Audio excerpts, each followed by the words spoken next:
bus. Okay, now what this means is we should now be playing an excellent theme tune called "Jerk It Out" by Cesar Romero and the Living Dead. I don't know who they are. But we can play the music in a minute. I believe we can get that on compact disc and get that to play. But I should then be firing off clips. So we need your help before the show can start. I need 3 people to call in 0870 9090 973. This is absolutely genuine.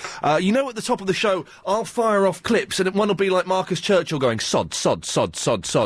That was freaky. We need some people to phone in and do that. If we don't get those phone calls, we're kind of scuppered.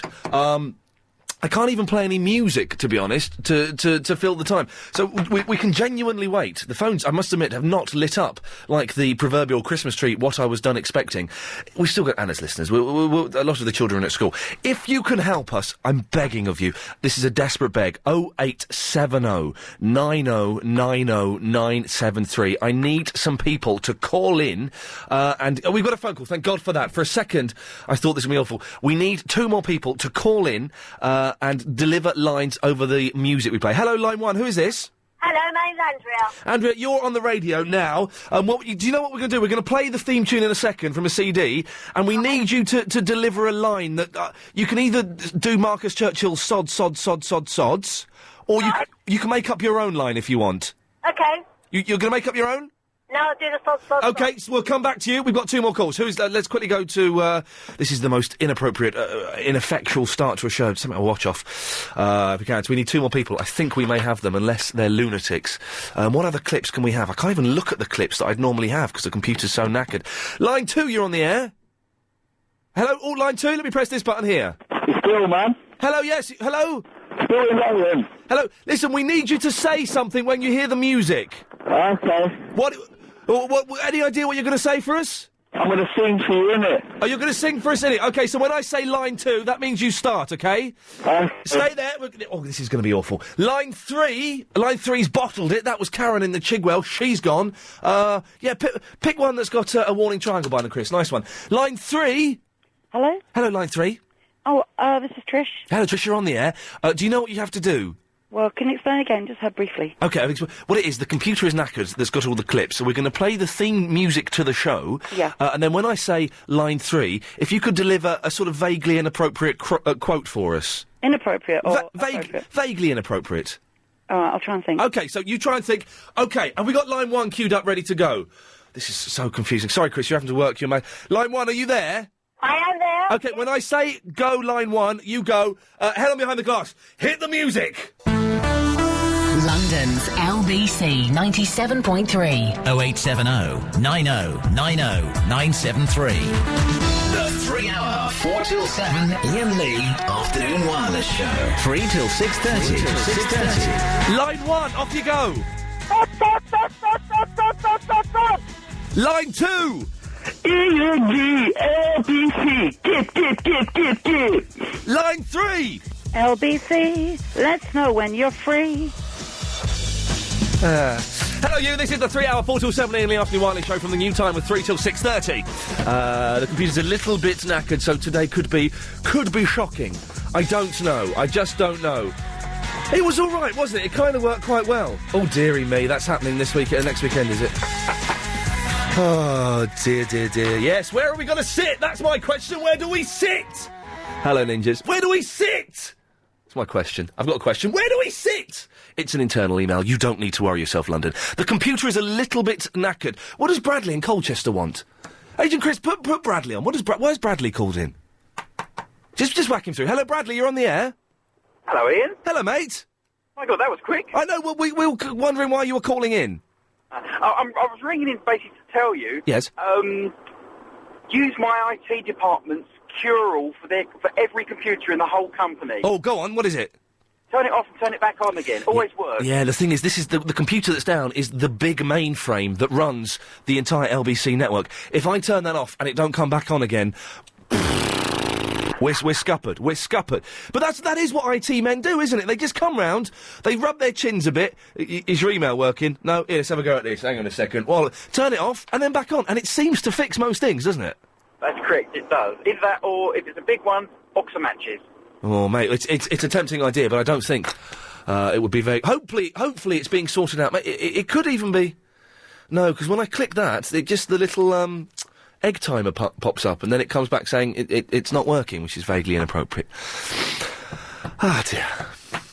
And just relax and calm down. Well, the start was better than it could have been. It could have been a disaster. It was just a little disaster. It wasn't one of the massive ones. First things first, we've been sent a book about Kendo Nagasaki.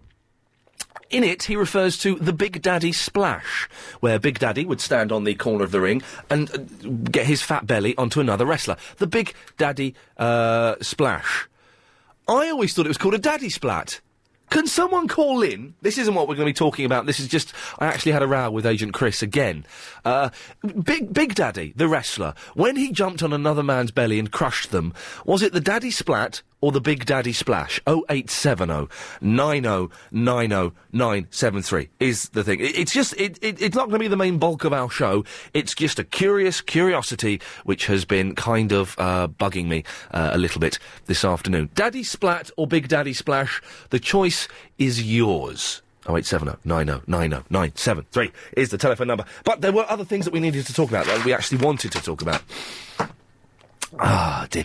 I'm so tired. Anyone got... This isn't a thing we're going to talk about, actually. I put that bit of paper back. I remembered something else I need to get off my chest.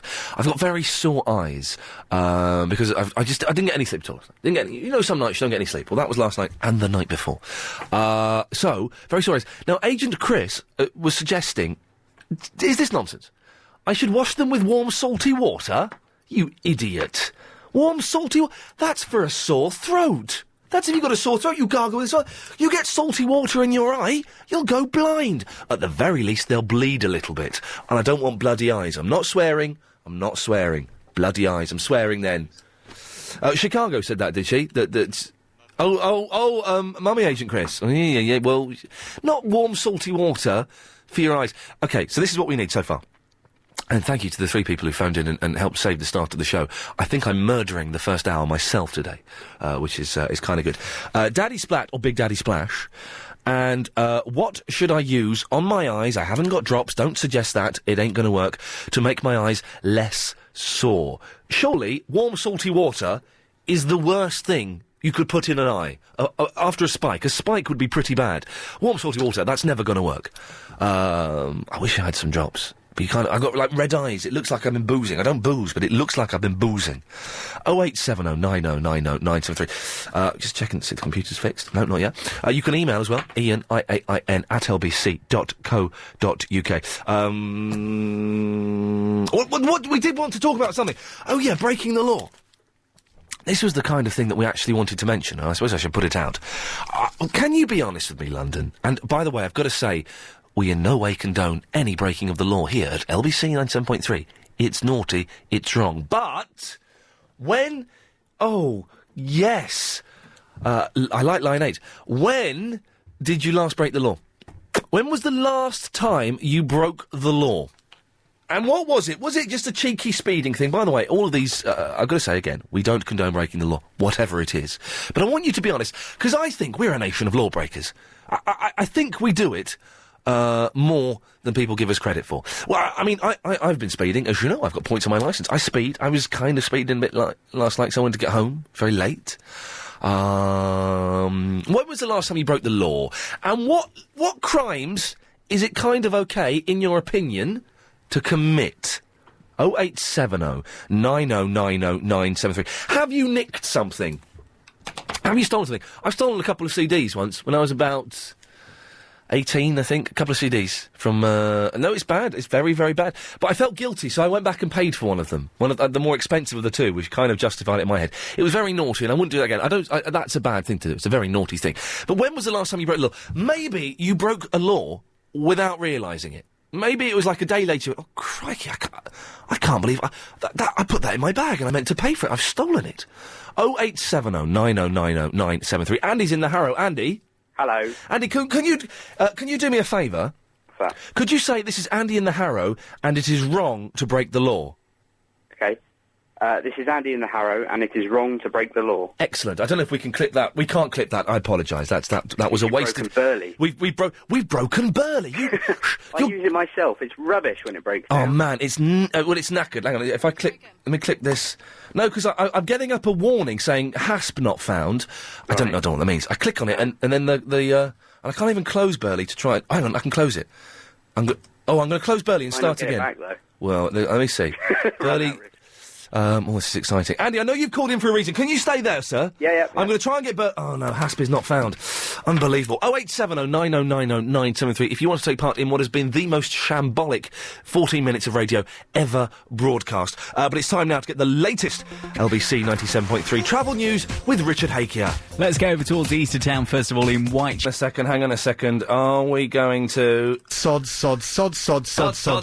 There we go. Excellent. Marcus is back swearing. Everything is good and happy in the home of Burley. Andy?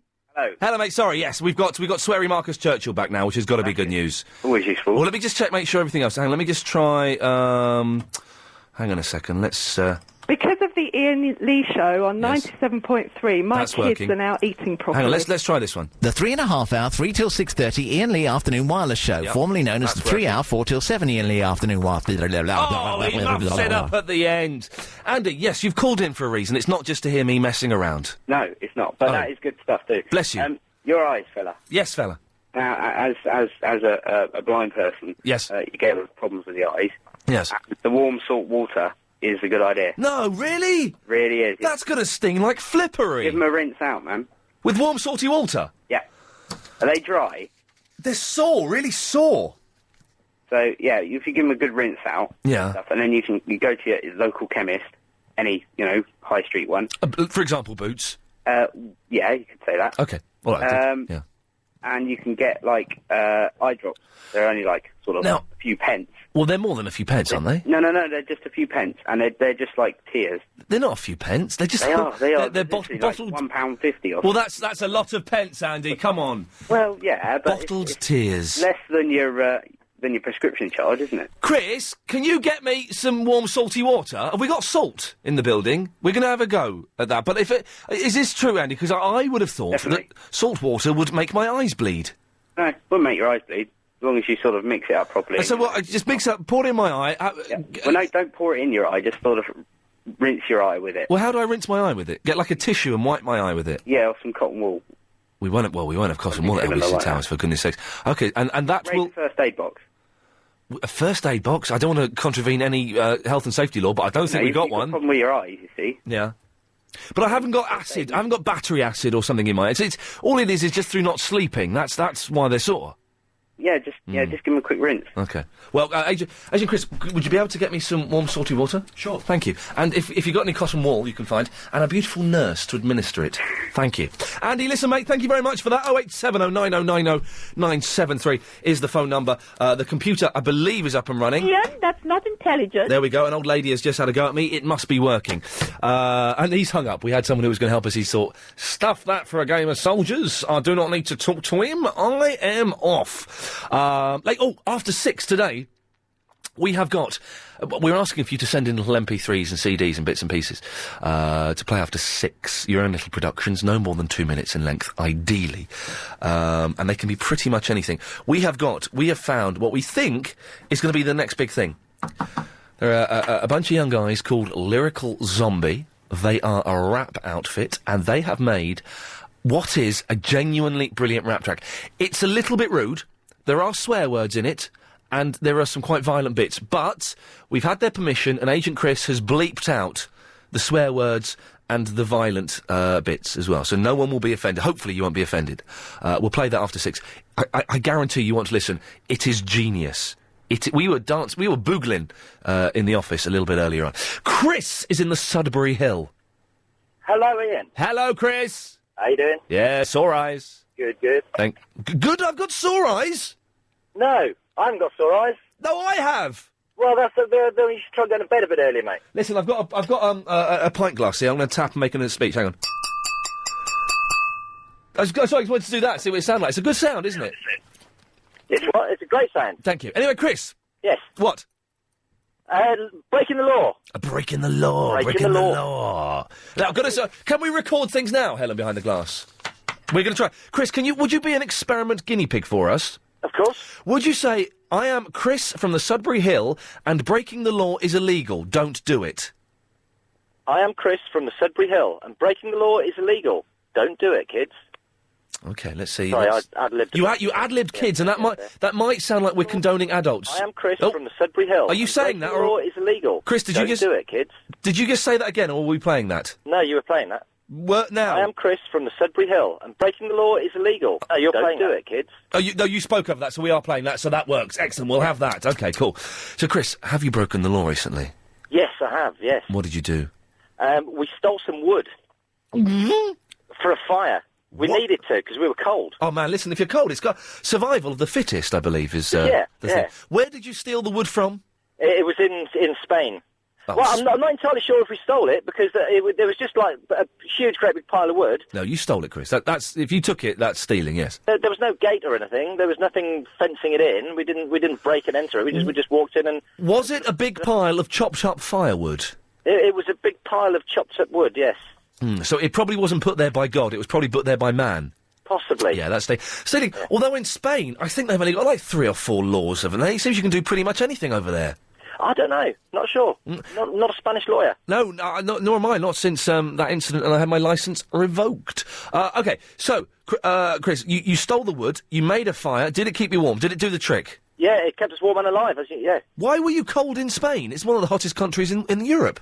Oh, well, it was night and we were a bit chilly. Okay, we weren't freezing. We might not have died. No. But we were certainly more comfortable.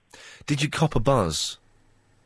Well, it was all right, because we kind of grabbed a couple of logs each and tucked them under our arms, and every time the car drove past, we sort of hid them, and so we were a bit drunk. Chris, did you ever do the thing? This is the thing. You said you were a bit drunk. There we go. Now, I believe a lot of crime will have been committed under the influence of booze. Agent Chris has done this. I have done this. I've been a drunk student, and I've stolen road signs. Never done it, no. It's a cliche. I'm embarrassed to even say I've done it, but I've stolen road signs and those yellow lamps that they have on the side of skips. That's a bit poor. That's a bit unoriginal. I know. Yeah. Listen, I've stolen a road cone as well. It's terrible, isn't it? Oh, no, did you put it in your kitchen as well?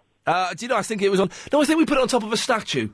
Oh, well, okay, so a bit of imagination. A little bit of imagination, but I think, surely every student in the country, that's part of their degree, isn't it, is to steal road signs. And that's an all right law to break, isn't it? Is it? We're in very dubious territory here, for goodness sakes. If you want to give us a call, 08709090973. My eyes are killing me. If any recommendations, we are going to get some warm, salty water at some point, which would be kind of cool. Margie, I tossed and I turned and I got the wrong one. That's okay. God bless you. What can I do for you, Margie? Wanted to tell you 2 things for your eyes. Yes. The first is make yourself a couple cups of tea. Yeah. Take your 2 tea bags, bring them out pretty much as you can, but make sure they're still a little moist. Put them in the freezer for a little bit and put the tea bags on your eyes. Close your eyes. What? Tea bags on your eyes. Now, hang on a minute. Are you just phoning up trying to make me look like an idiot? Well, you're on radio. Nobody can see you. What do you care? Yeah, that's right. Are you from California, eh? No, Michigan. I thought this was some kind of crazy West Coast... No, but it really is. It helps when your eyes are sore and swollen. But the other thing I was going to say is you should get yourself an eye cup if you're going to be rinsing your eyes. An eye cup? Yeah. Is that like an egg cup? I am assuming they look similar to an egg cup, but they're basically, if you take your thumb and I guess it's your index finger or whatever, and you put them together, you have kind of an eye-shaped oval. Oh, yeah. That's about as big as the lip is, and it looks like an oval, and it fits in your eye socket. I'm more impressed by doing that. It looks like an eye. It does. Chris, stop talking on the phone to Sheila. Put your thumb and forefinger like that. It looks like an eye, doesn't it? That's weird. I think I know what you mean, because I have had eye baths in the past. Yes, I think that's what we call them in England, an eye bath. Is it an eye bath? Okay, well, in the States it's an eye cup or whatever to rinse your eye. But our language. You get one of those. I'm assuming Boots or somewhere would have them. I mean, we had them in the States. And do they have Boots in America, Margie? Because I know that they even have Starbucks over there now, don't they? Yeah. So a lot of British companies are really taking off over there. They don't have Boots there as far as I know, but I do know that if they did, they'd probably make a fortune, because all my friends had me bring Boots things back to them, and when they come here, they always go to Boots and get very... I think that W.H. Smith would do well over there. I don't know why. I'm not a businessman. I really think Smiths could take off in the States. We have tons of stuff like that. Yeah, I know, but ours is better. Barnes and Nobles, no. Well, Barnes and Nobles blows W.H. Smith Barnes and away. Nobles blows W.H. Smith. I think that's libelous. But Barnes and Nobles is more of a specific bookshop, though, isn't it? No, but they have cafes in them now, and they have areas that have, buying stationery and things like that. They're quite big. They're doing very well. But so Smiths couldn't go and blow Barnes or Noble? No, I'm afraid not. No, that wouldn't happen. I'm afraid not, but you're getting very cheeky, aren't you? No, I'm not. It's your filthy American language, which is a completely knackered version of English that means you think I'm being rude. Well, actually, thank you very much for that. Steve is in the Chester. Hello. Hello, Steve. Yeah, it's, I was just reading that it was the big splash that ended Big Daddy's career. He was 49 stone, big splashed on King Kong, and King Kong died. Yes, I've heard this story that Big Daddy, unfortunately, someone died in the ring. But was it called the Daddy Splat or the Big Daddy Splash? Well, the only thing I can find is Splash. I can't see Splash. Are you looking in Kendo Nagasaki's book? No, I was looking on the Observer. On the Observer? On the website. Oh, the website, the computer system. Just type in Big Daddy, and that comes up. So you're going for Daddy Splash? Yeah, I think so. Steve, bless you. Thank you very much, sir. If anyone else thought it was called the Daddy Splat, could you give us a call? I fear I may be losing this argument. Oh, I've got terrible hiccups. We had apple crumbled today. Downstairs, I don't like the food downstairs. And coming in this early means it's there and it's tempting, but it's not very nice. But instead of apple crumble, it was called apple crumbled. Now, is this a spelling mistake or is that a real pudding? Because it was confusing, and it had too much. You got apple crumble, you want some crumble, you want some apple, you want a bit of custard. Oh no, there was like cinnamon or something on there. You know, so you've got to ponce these things up, haven't they? Oh, you've got to ponce it up a little bit, and you weren't allowed to do your own custard. Oh no, one ladle of custard, that's your lot. Get stuffed. Unbelievable. What the hell are we... Is this going out on the air? It is, isn't it? This last half hour has been on the radio. Shameful. Have you broken the law? Which laws is it all right to commit? By the way, we don't condone breaking of any laws. But we're asking the question because we're being realistic. We're dealing with it in a mature, grown-up, adult fashion. 0870 9090 973. Or you can email Iain, IAIN, @lbc.co.uk. Are you sitting comfortably? If not, then... Young gentleman on his knees in my studio. Should I be concerned, or should I just carry on the show and make sure everything's all right? I'll carry on the show. Well, you're right over there? You're putting me off. Yeah. You're putting me on, I think. What's going on? I'm trying to do a radio show. Who cares about Tessa? Could be winning £100,000 on the quiz. Who cares? Is she 20 points did she get? Yeah, not bad. Brain box. Blooming brain box. We'll just wait, don't we? I've nearly finished. All right, there's no problem. Oh. The thing is, I just get a bit embarrassed doing it in front of someone else. Seriously. I won't be long. All right. He's writing on a whiteboard that we have here. But he's one of those people that, when he's writing, he has to read it out. I have bad education. Right. Bless you. Nice to see you. Nice to see you. Bye-bye. Have a nice show. Thanks very much. Bye now. You can stay and have a chat if you want. I'm not bothered. Oh, I've just seen what he's drawn. That is obscene. Grow up. Unbelievable. He's writing a nice message about the big quiz, and Tessa could be winning on the way to winning £100,000. And then he's drawn... Flippin' heck. I haven't seen one of those for years. 0870 9090 973. That's the telephone number, if you want to give us a call. Sheila is in the Cockfosters house, Sheila! You were on Nick Ferrari this morning! Oh, yeah, I love you all! Oh, you do! I am mad on LBC. You are mad! Stop the sentence there. Now, Ian. Hello. Hello. I've got a great cure for your eyes. Yours? Right, you put 2 teaspoons Yes. in the freezer for an hour or so. Okay. Right, then you cut... Teaspoons are the small spoons, aren't they? Yes. I always get them and dessert spoons confused. Not the dessert spoon. What's the one that's bigger than a dessert spoon? Not the soup spoon, but there's like a really big dessert spoon that's too big. I don't know what... A ladle? Well, it's in between. It's smaller than a ladle. I don't know. Okay. A tablespoon. Well, what's a tablespoon? A tablespoon is between... Well, it comes after the teaspoon. So the tablespoon I'm thinking maybe is the dessert spoon then. No, the dessert spoon is smaller than the teaspoon. I was thinking that the dessert spoon was like a big spoon. No, I was thinking that one. That's a soup spoon. Anyway. Right.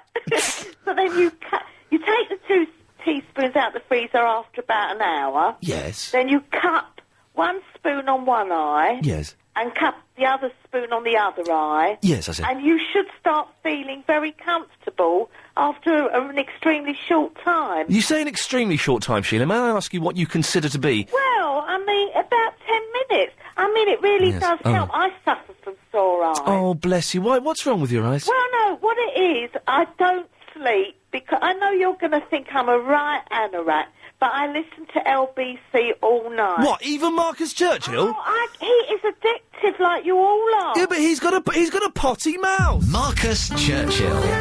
Sod, sod, sod, sod, sod, sod, sod. You want to listen to that filth through the night, do you, Sheila? I love him. Yeah, shame on him. I love. You're all very good, and I'm so pleased Anna Rayburn is on as well. Good. It's Hey, did you hear Clive last night? He was good, wasn't he? It's very good. He's Clive's the governor. I'm a big fan. Sheila, one second, Sheila. Sorry.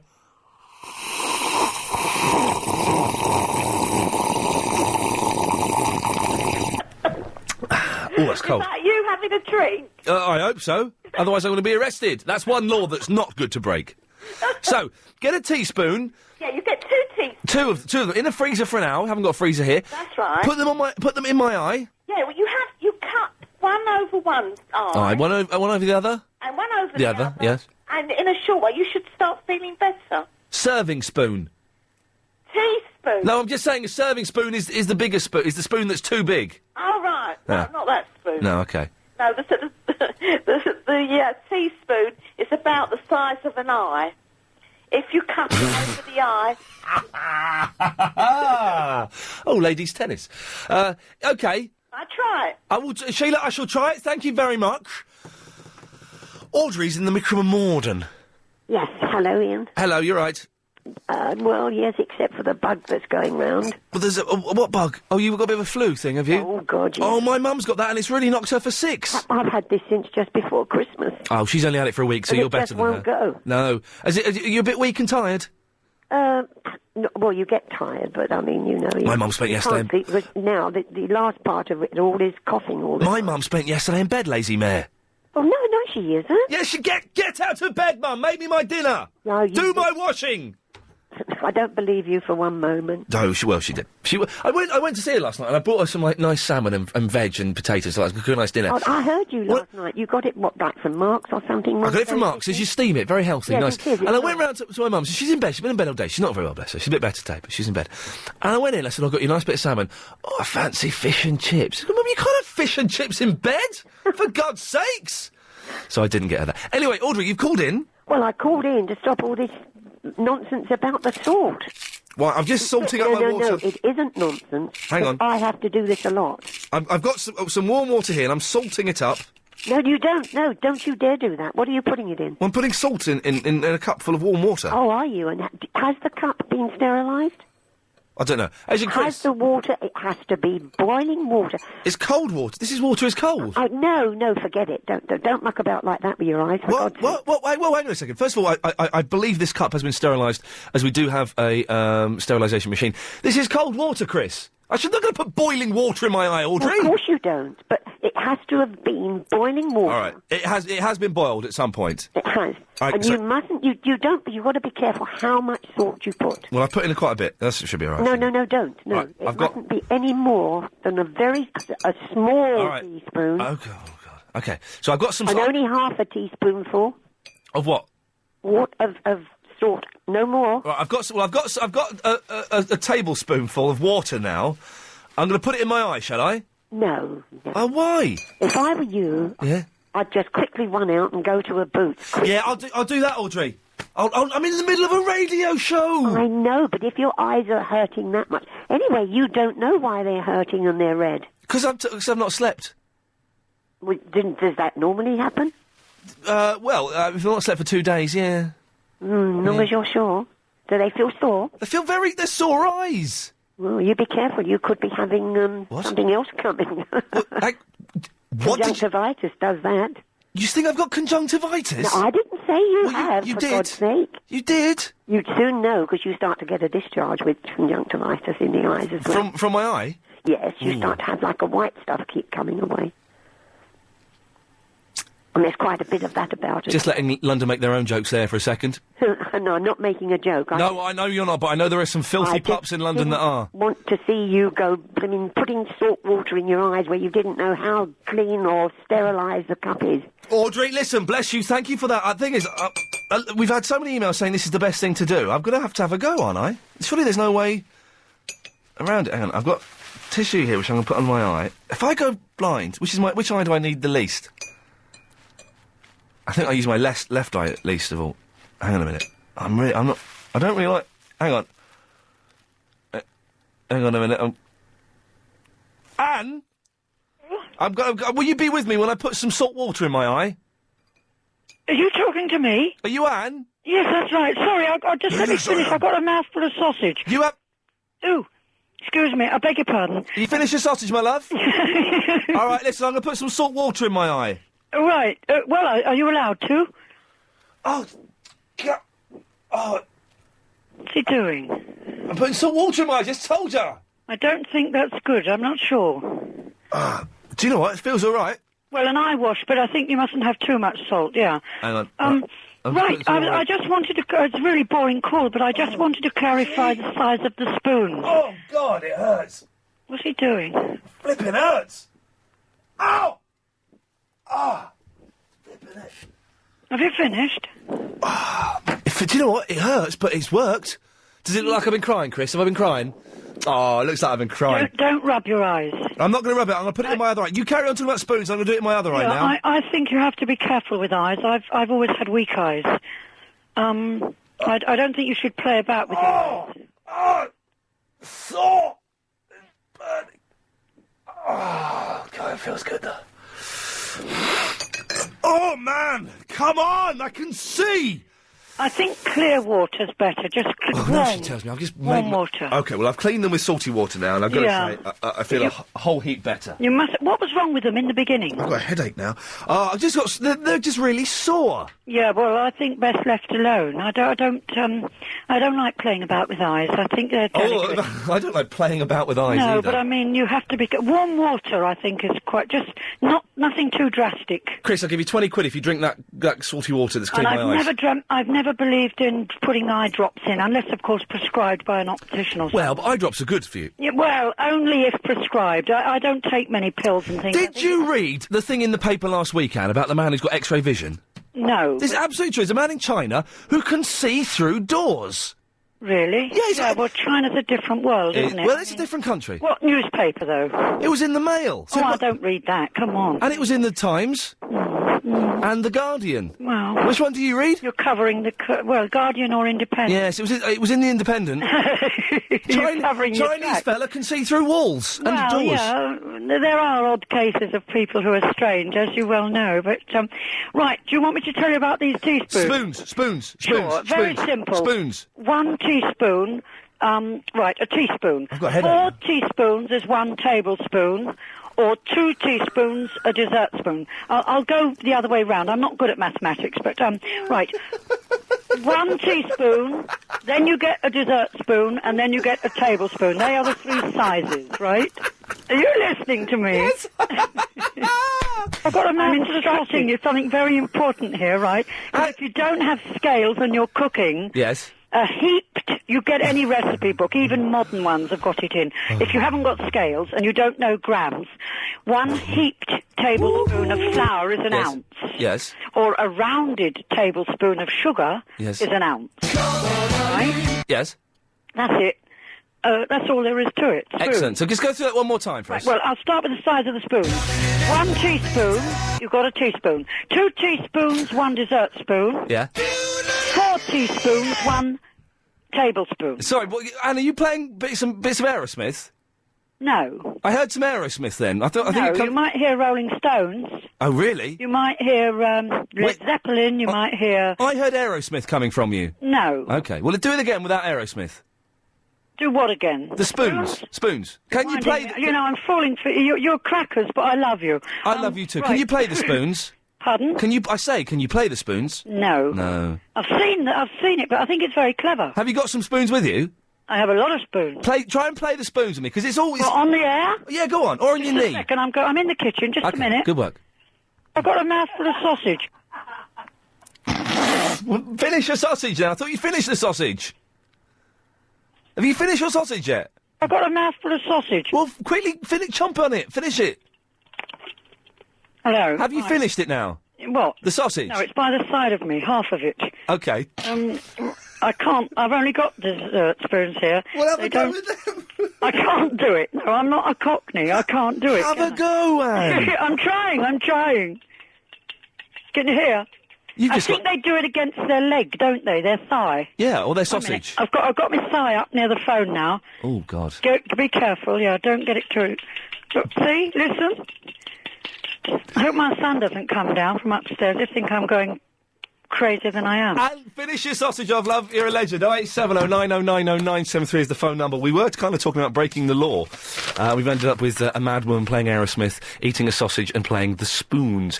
Time now to get the latest LBC 97.3 travel news with Richard Hakier. Let's go to the M1 first of all. If you're coming into town... When was the last time you broke the law? What was it? And what laws is it okay to break? By the way, remember this. I am Chris from the Sudbury Hill, and breaking the law is illegal. Don't do it, kids. And adults. 08709090973 is the telephone number. Who are the coolest crooks? Because some crooks, the great train robbers, oh yeah, cool. A man died, didn't he? Did a man die? A man got beaten up very badly at the very least. But, they're cool. Because of Phil Collins and Buster, cool. Yeah. Who are the... John McVicar. Oh, he's cool. Because he's Roger Daltrey in a film. But he was quite a nasty... And written a book, yeah. He was quite a nasty piece of work. Oh, he's cool. 08709090973. Farouk is in the Balham. Hello. Hello, Farouk, you right? Yeah, not too bad, mate. You okay? I've got a headache now. I'm sorry to be whinging about my health, no, but whinge away. Bless you. I've got a really bad headache now. Okay. Mate, listen, just a really, really quick call. Yes. Just to say, the lady you had on last, I think it was. Yes. Talking about a heaped teaspoonful of sugar, ounce. Yes. It was slightly worrying. What? Only because an ounce is like 30, 35 odd grams. Oh, crikey. And what you're talking about. I mean, it doesn't really matter in the great scale of things, mate. Don't get me wrong, but I just didn't want misinformation. A heaped tablespoon. I've got it in front of me. This is from Sunita. Here's my guide to spoon sizes. A heaped tablespoon is 15 millilitres. That may well be about right. That may well be about right. Can I ask you, did you watch Darren Brown last night? Do you know what? I didn't. I was going to watch it. I was getting the heist, yeah? Yeah, I saw the last 20 minutes of it. It was amazing, and I can't quite work out what the trick was, because I've seen him do stuff. He's a trickster, you know. No, of course. But he ended up with 4 people. 3 of them did an armed robbery on a guy, and it was amazing. It was really exciting. Well, they pulled out the fake guns. Get down on the floor, mate. Really? No, well, if they show it again on E4 or something, you should check it out, definitely. No, I will. I was unfortunately turned away from that because my team were playing on Sky Sports last night. And who are your team? Football? Manchester City. Oh, God, I know. Already I'm lost. I should be able to join in a conversation here as I'm a bloke, but I can't do it. No, I know you're not on football, so we won't go there, mate. Farouk, listen, mate, thank you very much for the spoon information. If anyone saw the Darren Brown... I kind of missed the beginning. Did you see it? It was amazing, and I quite like Darren Brown. I've seen his stage show. I saw his stage show. What was brilliant about it? He got 3 of the tricks wrong. 3 of the tricks went completely wrong, and then he does that thing of like, oh well, I'm not reading you very well. I can't read you, and oh well, it just shows that it's real. He muffed up 3 tricks. That's all, and we were clapping our hands with glee. But, he's... and I know how he did... He did a trick on me once, and it took me a day, but a day later I worked out how he did it. He used a magnetic pound coin. That's how he did it. But the Darren Brown thing, we got people to do a robbery. It was amazing. If you saw it, can you explain to me what happened? Because it was a bit confusing. 08709090973. Hamish is in the Chadwell Heath. Hello. Hello, Hamish. Hi there. I'm Hamish. Excellent. Fantastic. I'm 74 years old, so I know a thing or two about these things. Okay. I'd love to help you with your eye problem. Okay. All you have to do is get a quarter of a tablespoon, and a tablespoon, mind, none of these other spoons. Hang on, I've got to check. Let me go back to Sunita's email to work out which one the tablespoon is. Now get it right. That's what I think is a dessert spoon, but it's not. That's right. You're okay. Right. It's the one it's it's the other one. It's the one I think is a dessert spoon. Okay, yes. One you think is a dessert spoon, but isn't. It's actually a tablespoon. Yes. Just get a quarter of it. Yes. Put some salt on it. Yes. And pour it gently into your eye, very slowly. Just pure salt. Pure salt. Well, yes. Because you've got natural waters in your eyes. Tears. They'll lick the salt. Yes, That's tears. the one. Tears are going to lick the salt. That's right. Yes. Then just give it a gentle massage into your eyeball. And that'll clear it right up. Okay. Hamish, when was the last time you broke the law? I've never broken the law since yesterday. And what did you do? Bit of speeding? A little bit of speeding, a little bit of fondling of dogs. Oh, well, there you go, you see. There you go, you see. Bless him. I don't think he was Scottish or old. I don't know. I might be wrong. Could be wrong on that. Hello? Hello?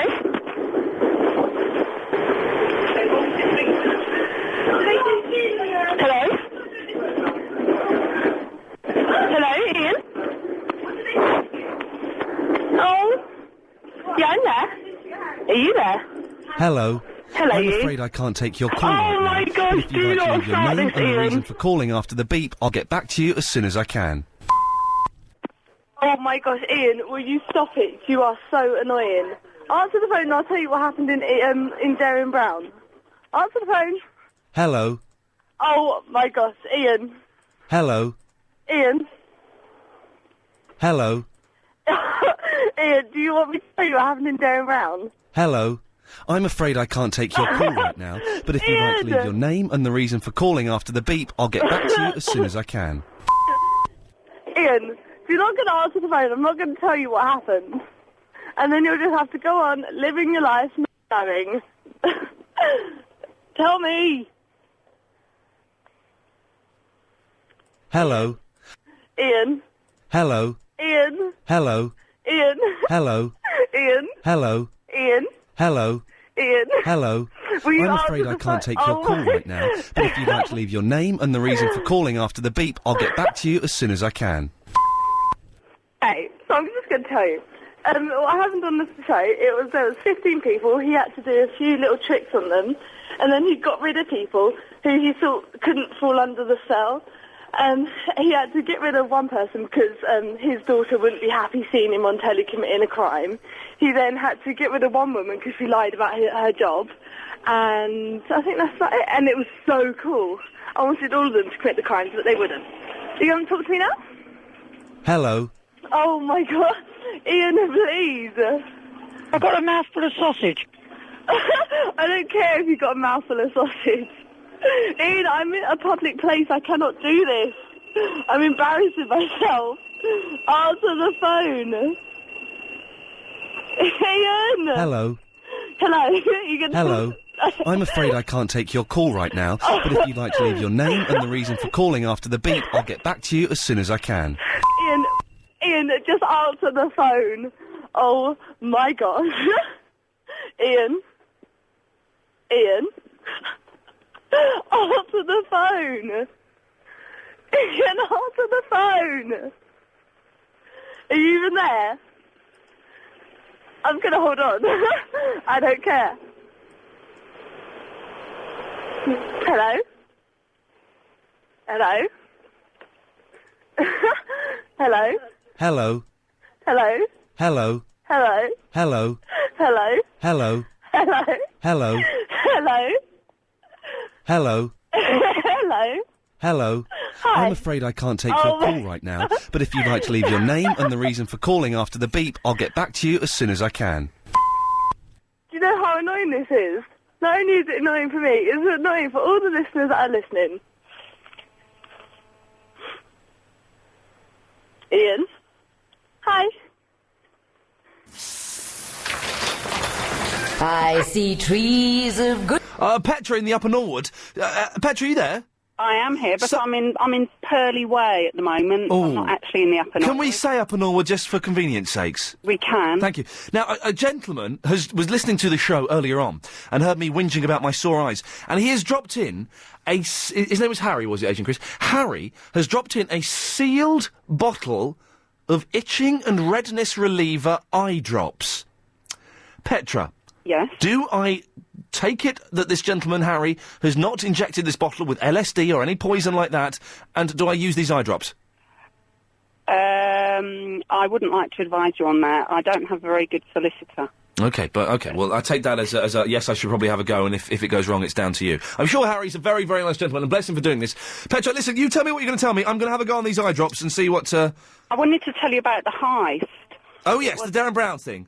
the best bit of television I have seen in such a long time. I saw the last 20 minutes, and it was very, very exciting at the end. So my husband and I were laughing so much that all my 3 kids came down the stairs to see what the hell was up with us. Uh-huh. It was uncontrollable belly gut laughing. And how do you think he does... Sorry, my eyes. Oh, God, my eyes.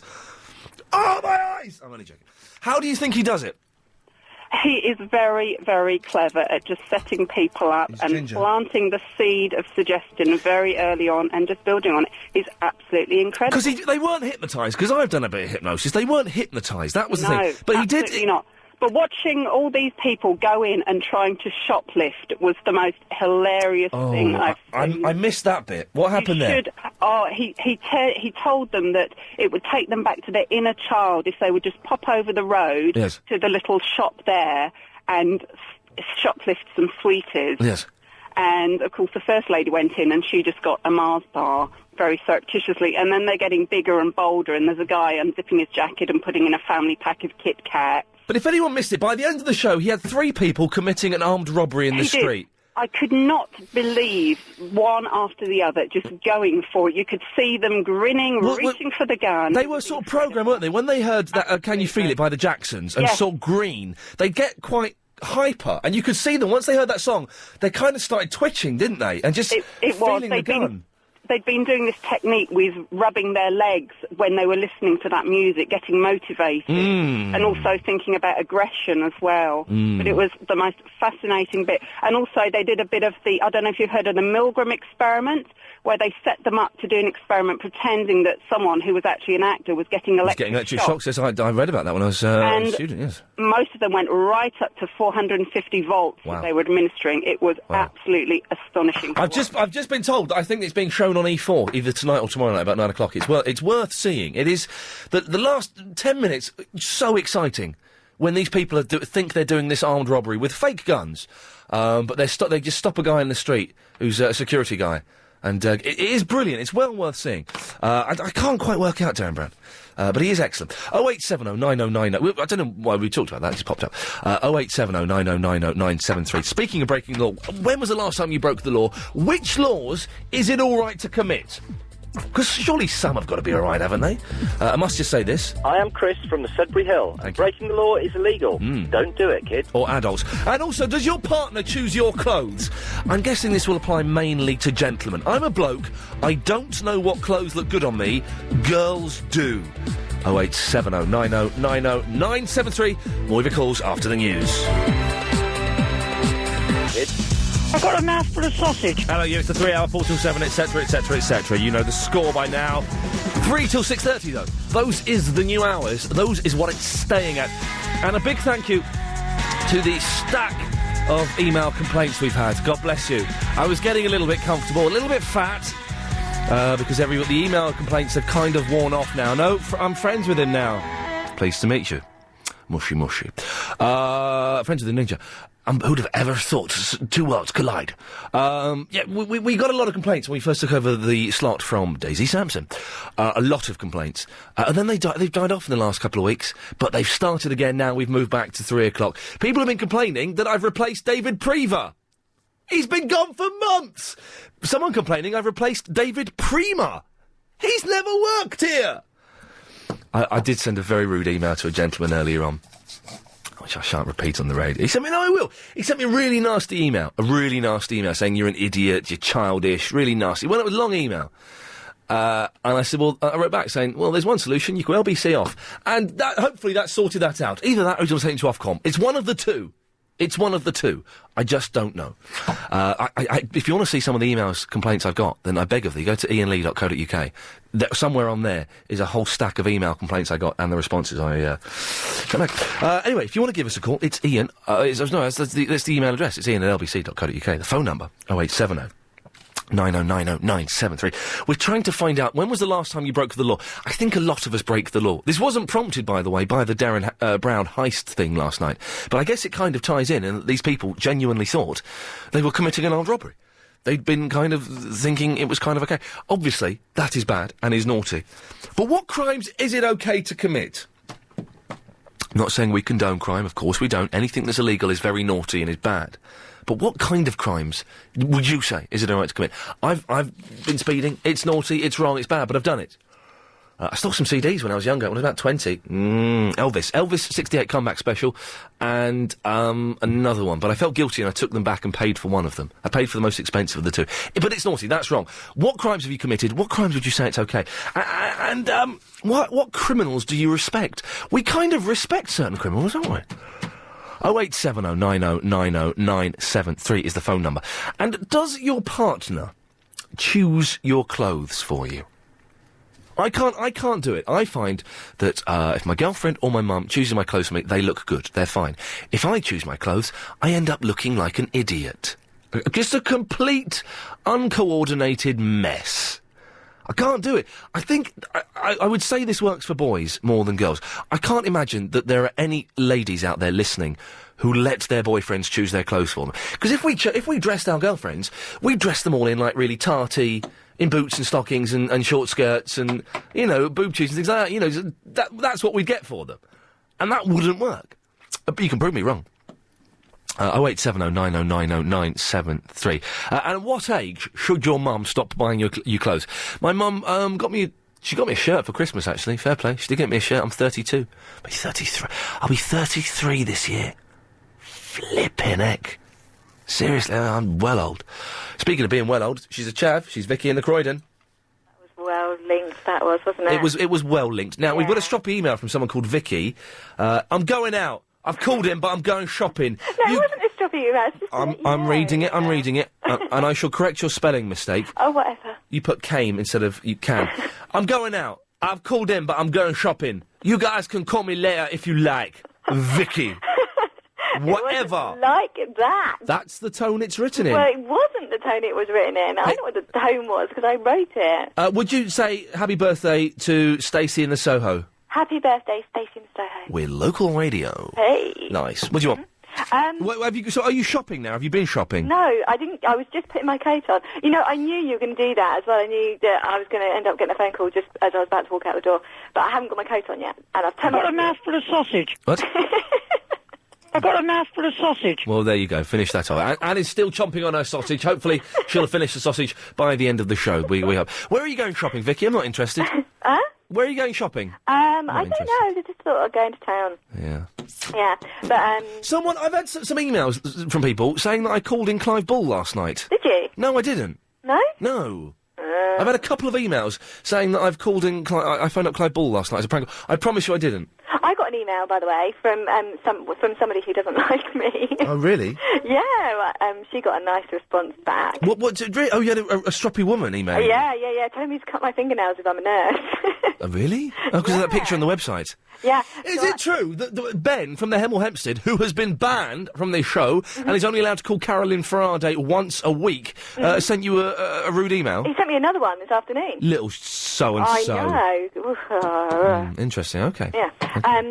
So, I sent a really good email back saying the woman should go into infection control. Excellent. Yeah. I don't get what that means, but it sounds bitchy. Well, I'll send you I'll forward it on to you. Thomas respects the Pink Panther. Who? The Pink Panther. What about the Pink Panther? Thomas respects him. No, the Pink Panther was a diamond. What? The Pink Panther was the diamond. Yeah, I know. It wasn't the Rinky-Dink Panther. Sorry. Have you ever seen a panther so pink? He really is a groovy cat. Oh, what a scholar, what a gentleman, and a scholar. He's an acrobat. So here he is, the Pink Panther, the Rinky-Dink Panther. And it's as plain as your nose. And he's the one and only, truly original Panther, Pink Panther from head to toe. I didn't like it when the Pink Panther started speaking. No, do you know what? My mum used to work for rank organisations, and they used to have this wicked party. She said rank! Hang on one second. Anne, what's that in your mouth? I've got a mouthful of sausage. All right, well, you finish that, my dear. Sorry, yes, your mum used to be rank. And we used to get party invitations every year. They used to do this wicked party for children. Chris just tried to drink my cup of salty water that's cleaned my eye. Tell him to knock it back. No. It'd be really good radio. I don't want to see Chris knocking it back. That's bad. That's dirty for two reasons. It's got salt in it, and it's got a bit of my eye juice in there. Yeah, go out and make a nice. Get some Optrex on the way home. Well, no, I've got some Opcon A. Are you going to use it? I've used it. Oh, you haven't died yet. No, my eyes are better. Thank you, Harry. You've cured my eyes. You are a modern-day Jesus. He is. Yep. Yeah. Oh, Vicky! No, there was a reason why I called in. Vicky, I've just muffed up the timing again. I'm not used to doing this 1 hour where it's a bit weird, then 2 hours when it's back to normal. Stay there. 0870 9090 973. More of your calls after this and something else. I'm Tony. What a mouthful of sausage. Now, we need 2 correspondents on the phone, please, if you'll be so bold, for the 5:38 Daily Correspondent update. We've got 3 updates on paper. We need 2 on the telephone. If you are a correspondent and you've not been on the air yet, or if you have been on the air and you're around at 5:38 to give us an update, would you, even if you haven't got an update to do, you can phone in and say, I haven't got an update. But we do need 2 of you, so 0870 90 90 973. We need 2 correspondents on the phone, please. But call in now so that we can book you in. That would be very handy. Anyway, before the break, we were speaking to a chav. Still are. Don't cry. The shops will be shut soon. Yeah, I'm sure that's the reason why I'm still... Vicky is a joy to hear. She's lovely, says Anthony from the Surbiton. Oh, bless him. He's single. Is he? Yeah. How old is he? Oh, I don't know. I'm just... I'm probably about 15. That's a bit of a worry. Yes. Yeah. Moving on. So you're trying to set Warren up? Reading an email. What? Sorry, what were you saying? I was reading an email. What were you saying? Am I trying to do what? You were trying to set Warren up. Oh, with some bear, but it's all good. We did kind of toy with the idea of fixing people up, including you, with listeners, and then we thought, do you know what? I can't be bothered. Really? Yeah, just because it might get nasty. Someone could be a psychopath. I could end up with blood on my hands. I don't want that. No. Yeah, the reason I rang in, and there was a reason. Was there? Yeah, it's Starbucks. Originated in Seattle. The coffee place that's it's in America now. Yes, I know. I was just saying it's one of the great British triumphs that Starbucks, the coffee place. I was in Starbucks. I do another job sometimes in the morning, and I go to a Starbucks, and it annoys me that they have the tall. I refuse to say tall, grand, and verti. I refuse to say it. Why? Because they're made up words. So I say I'll have a medium coffee. But what do you mean? That? What do you mean medium? This is my Iraqi accent because the guy said he's Iranian Iraqi. What do you mean medium? A medium. No, we don't do medium. The one that's in the middle side. Grand! And then they give it to me.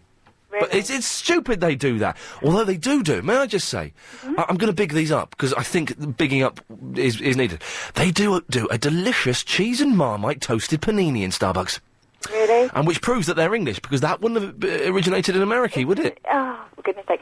The Starbucks was... I've been to Seattle. Have you been to Seattle? I have been to Seattle. Have you been... I went in the early 90s. All right, Vicky. Vicky, have you been to Bruce Lee's grave in Seattle? No, I haven't been to Bruce Kiss my bum. But I have no interest. I've been to Bruce Lee's grave. Did you say kiss my bum? No. Wouldn't say that as vulgar. I've been to Bruce Lee's grave, so I win. Seriously, I went to Bruce Lee's grave. Oh, you know what? I went to Pike Place Market, and I went to the Edgewater Inn. I bet you didn't go there. That was really cool. Yeah, no, I went to Bruce Lee's grave, and this was about 5 years ago, and I cried. Oh, bless your heart. Yeah, I cried at the young martial arts genius, who died when he was 32, the same age as me. Flipping it. Yeah, I got past that point now. What was that bottle of gin you dropped? Hey, Vicky, you called in for a reason. This was the reason I was... Vicky, can you stay there at 1 second? Oh, no. I want to speak to somebody else who's been to Seattle. Okay. Warren? Hello. Have you been? Yeah. Did you see Bruce Lee's grave? I went New Year's Eve. Yeah, okay, irrelevant. Did you see Bruce Lee's grave? No. Okay. Did you see Pike Place Market? Yeah, I went there. I bought fish. You have to dodge the fishes. Is that Chad Vicky? Yeah. Are you a fag hag? Hello. Hello. How are you? Are you I'd love to meet you. I'd love to meet you. Oh, right. Oh, we should go out and do the whole thing. Yeah. I reckon I think you're a bit of a fag hag. I can be. I have been known to be. Okay. Oh, really? Can I come along? Yeah, well... Wherever you go, do your thing. Yeah. Can I? Yeah. Would you like to come on to Seattle with me next time? Yeah. Okay, we can do a broadcast for Ian Lee from Seattle. I think that'd be a fantastic idea. I think it would be. What about that, Ian? I've got a mouthful of sausage. Can Anne go as well? Oh, hang on a second. We can all go. Sausage. Shish kebab. Shish kebab. Where's the centimetre crack? Oh, I've lost Angie's crack. Yes, I've lost the crack. So, Warren, Seattle, why you've just called in to show off about being to a place in America, have you? No, I'm always there, you know. Right. Yes. And, What's this what, did you want to talk about fish? No, not at all. Oh, sorry, I thought you were having... Oh. Vicky, we weren't talking about fish, were we? We were talking about Starbucks. Starbucks and how they've got one in Seattle now. Starbucks is It started in Seattle, for goodness sake. It's in Seattle now, yes, I know. No, it started there. Shh. Here comes Agent Chris. You all right, mate? Nice one, there you go. He'll have a cup of tea. Could I have one, please? Can I have one? Go and slurp it. Round 2. It's too hot to slurp, I think. Hang on, let me have a go. Can I do your slurp? Can I do a slurp? Go on, for God's sakes, this is not the Can I ground... do one? When I first got into broadcasting, I expected to be groundbreaking, innovative and original. I'm not. I'm fat and lazy. Go on, then. Slurp? Hang on a second. Vicky, then Warren. Hang on. Just get Warren first, 'cause I'm just getting some water. All right, you ready? Yeah. I've got a mouthful of sausage. Okay. Okay. Ready? Are you ready for this? Probably not, but, you know, what the hell? What the hell? Hang on.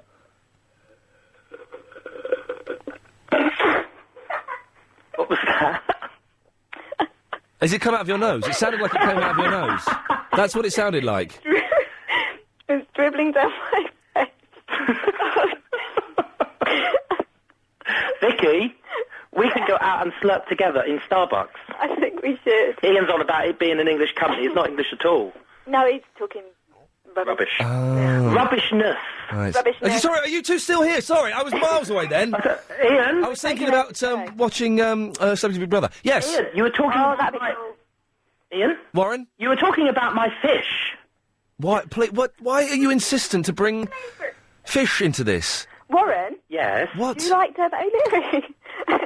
Yeah, Sorry. do you know him? Do you know Dermot O'Leary? I know Dermot. Can you introduce me? I know Dermot. He's a wee fellow. He's cute. Why are we talking about Dermot O'Leary? Vicky, you've got 10 seconds before I cut you off, starting from now. 10. All right, okay. Can 9, someone introduce me to Dermot 8, O'Leary, please? 7, Please, 6, please. 'Cause 5, he's hot. 4, With a capital H. 3, Bye. 1. She's gone. Warren, you've got 10 seconds. I cut you off. 10. I love the 9. fish.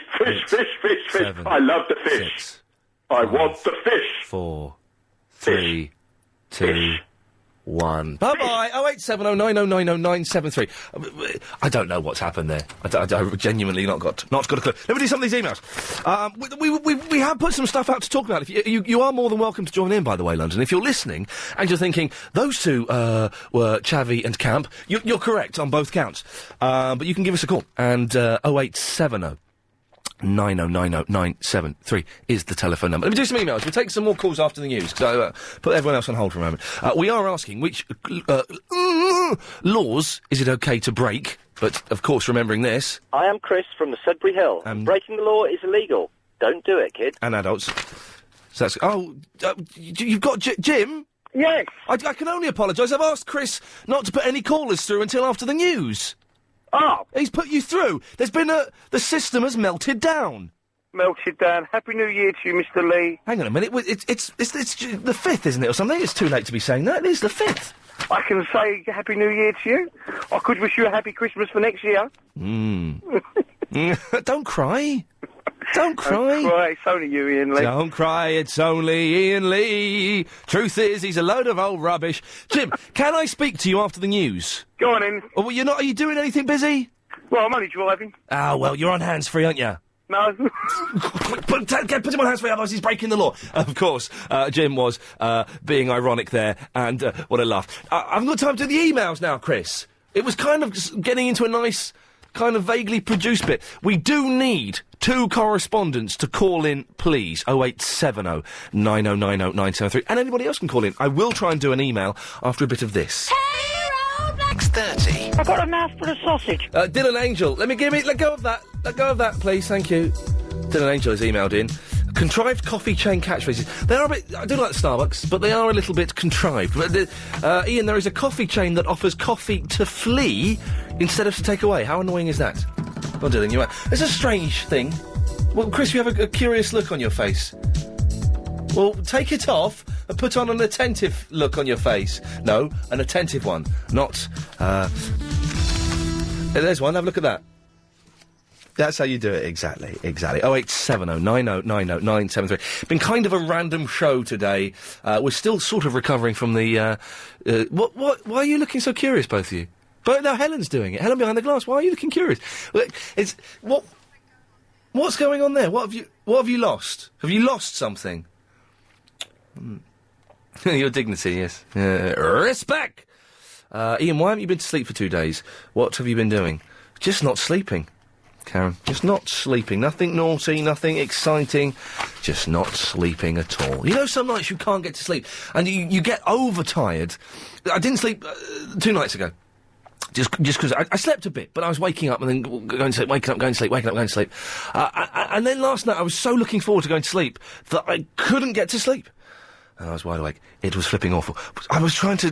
which means my brain is very, very slowly melting and kind of despairing. Oh, yeah, that was what we were talking about. What crimes is it good to commit? Are there any criminals that are your heroes? Maureen has texted in saying that Robin Hood, of course. We love Robin Hood. He was a thief. He was a... Dick Turpin! Dick Turpin! Have you seen Dick Turpin's grave? Well, Helen behind the glass has seen Dick Turpin's grave. So, why are you telling me that? Interesting. OK, fine. I've seen the TV series with Richard O'Sullivan, former Man About the House. And does your partner choose your clothes? I'm a fella, I can't do it. I cannot find clothes that look half decent on me. Are you a gentleman? Does your lady friend choose what you wear? And they kind of know what they're doing. I will take their advice every single time. 0870 90 90 973. Sandy's on the line. Hello, Sandy. Oh, hello, Mr. Lee. Is there any truth in the rumour that you are related to the actor Christopher Lee? Yes, he's my granddad. Right. Where are you calling from? I've not got a location from you, and that makes me uncomfortable. Oh, where am I calling from? Where are you calling from? The Bushy. The Bushy. And where is the fella gone who was on the road that we were going to talk to, Chris? Where is it? Get him back! Get him back! So you're in the... Yes, Sandy, sorry. What were you saying? No, there were a lot of people that say that you're related to Christopher Lee, and I just wondered if that was true. But then again, on reflection, you are very tall, like Christopher Lee. What people have been saying that? Because I kind of don't bang on about it too much. No, I know, but there are some circles that I mix in. But, what circle? Well, hang on, this is very mysterious.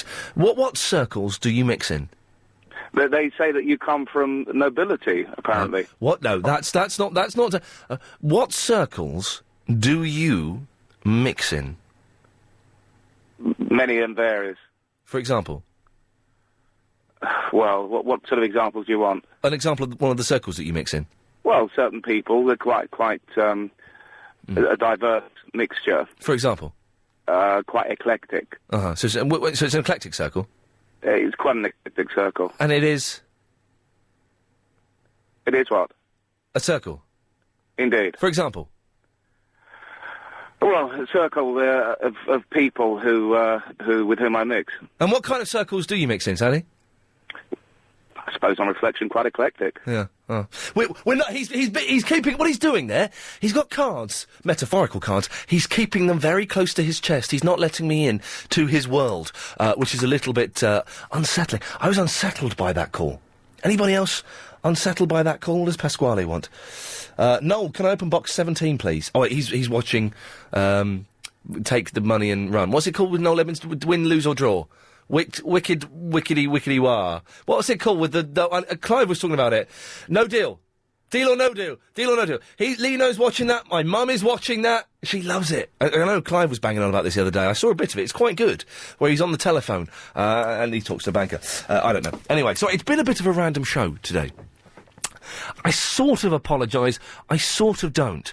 0870 9090973 is the telephone number if you want to give us a call. We are asking, let me quickly recap, because it's kind of, we fired off a bit of a scattergun, and I think the shrapnel has landed many, many miles away from the actual topic nozzle of the gun. I'm really struggling today. Man, I've got to get some sleep tonight, otherwise tomorrow's show is going to be whack! When was the last time you broke the law? And be honest about it. Breaking the law is bad. We don't condone it. It's a very, very naughty thing. That's why there are laws to stop them being so naughty. But when was the last time you broke the law?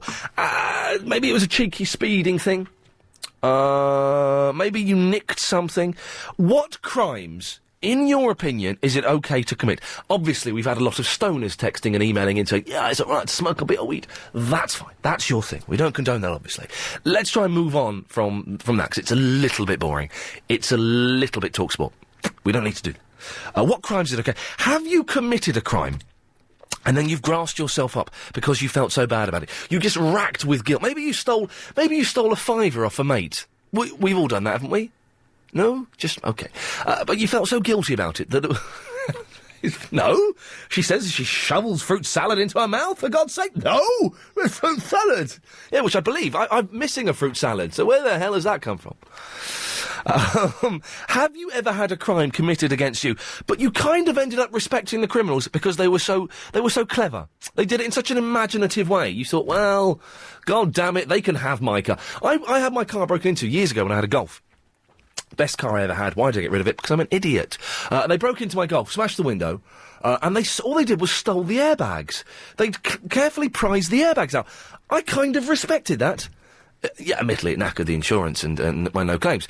But I kind of thought, well, you know, fair play. You used a bit of initiative there. Who are the coolest crooks, and what crimes is it okay to break? 0870 90 90 973. And when...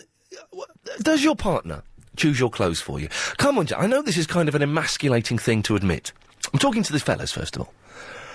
Does your partner, your girlfriend, your mum still buy clothes for you? Can we find the oldest gentleman whose mother buys them their clothes?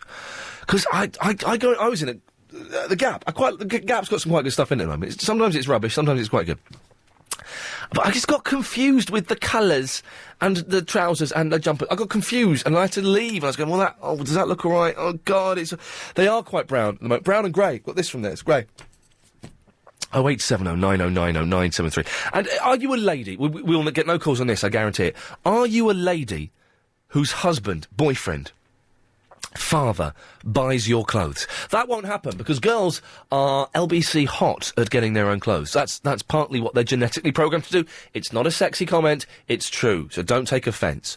0870 90 90 973. And Jim in the Blackwall Tunnel, who we promised we'd speak to after the news, has vanished off the face of the earth. Pray to God he's well. Dan is in the Morden. Hello, Ian. Hello, Dan. How you doing? I'm all right. Happy New Year. Oh, mate, it's the 5th of January. First time I've spoken to you, so Happy New Year. Do you want one back? If you wanna. I don't need it. Okay, I won't then, I won't. I'm not need it. So how you doing? Good? Yeah, all right. I've had sore eyes and a headache, and I've lost the will to live. Apart from that, Dan, I'm doing flipping good. Mustn't complain. Yeah, good. Oh, I thought I'd just ring in and chat to you. I haven't chatted to you before. Okay, watched the Heights last night, so it was good. You enjoyed it, did you? Yeah, I did. I think he's really good anyway. He's a ginger genius, isn't he? He is a ginger genius. I wouldn't like to speak to him, though.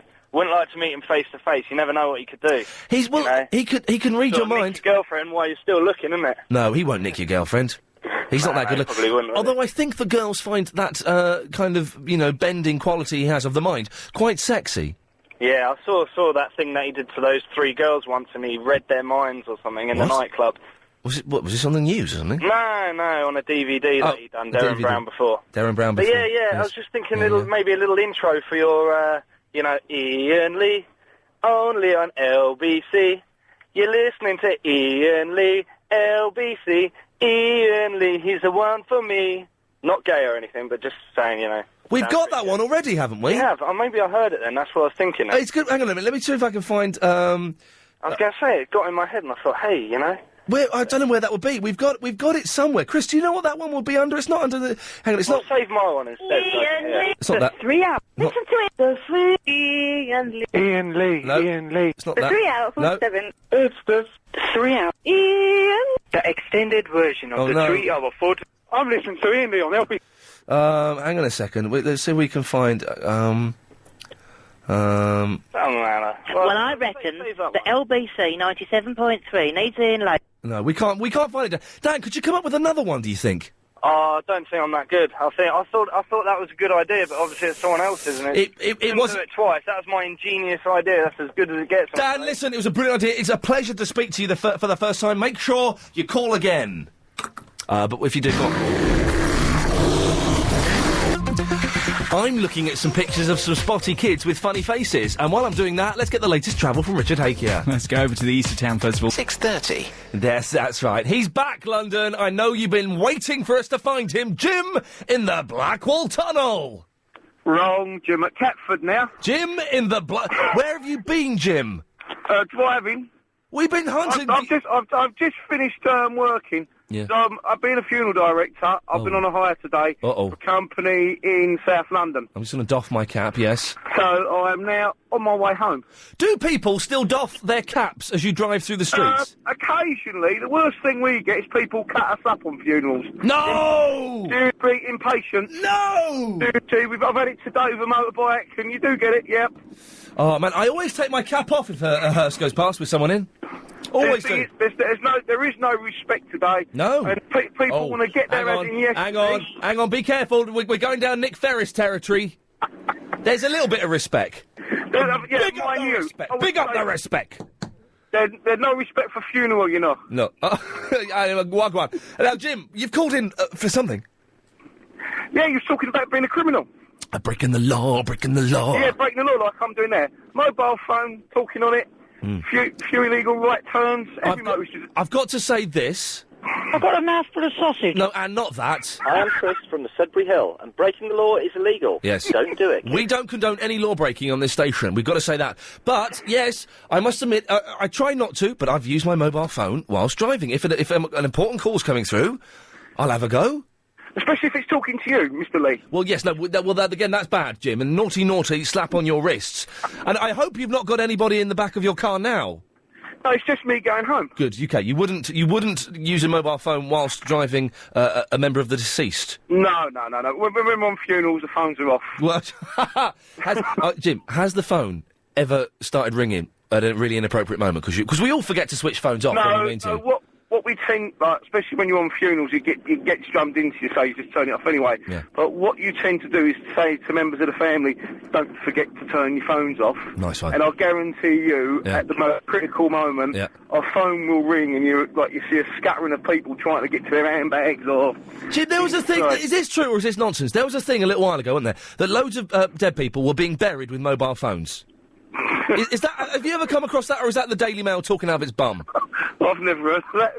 Okay. It was quite. There was a big thing. Oh, it's really trendy. Oh yeah, everyone's getting buried with their mobile phones these days. I thought it was a load of old cack.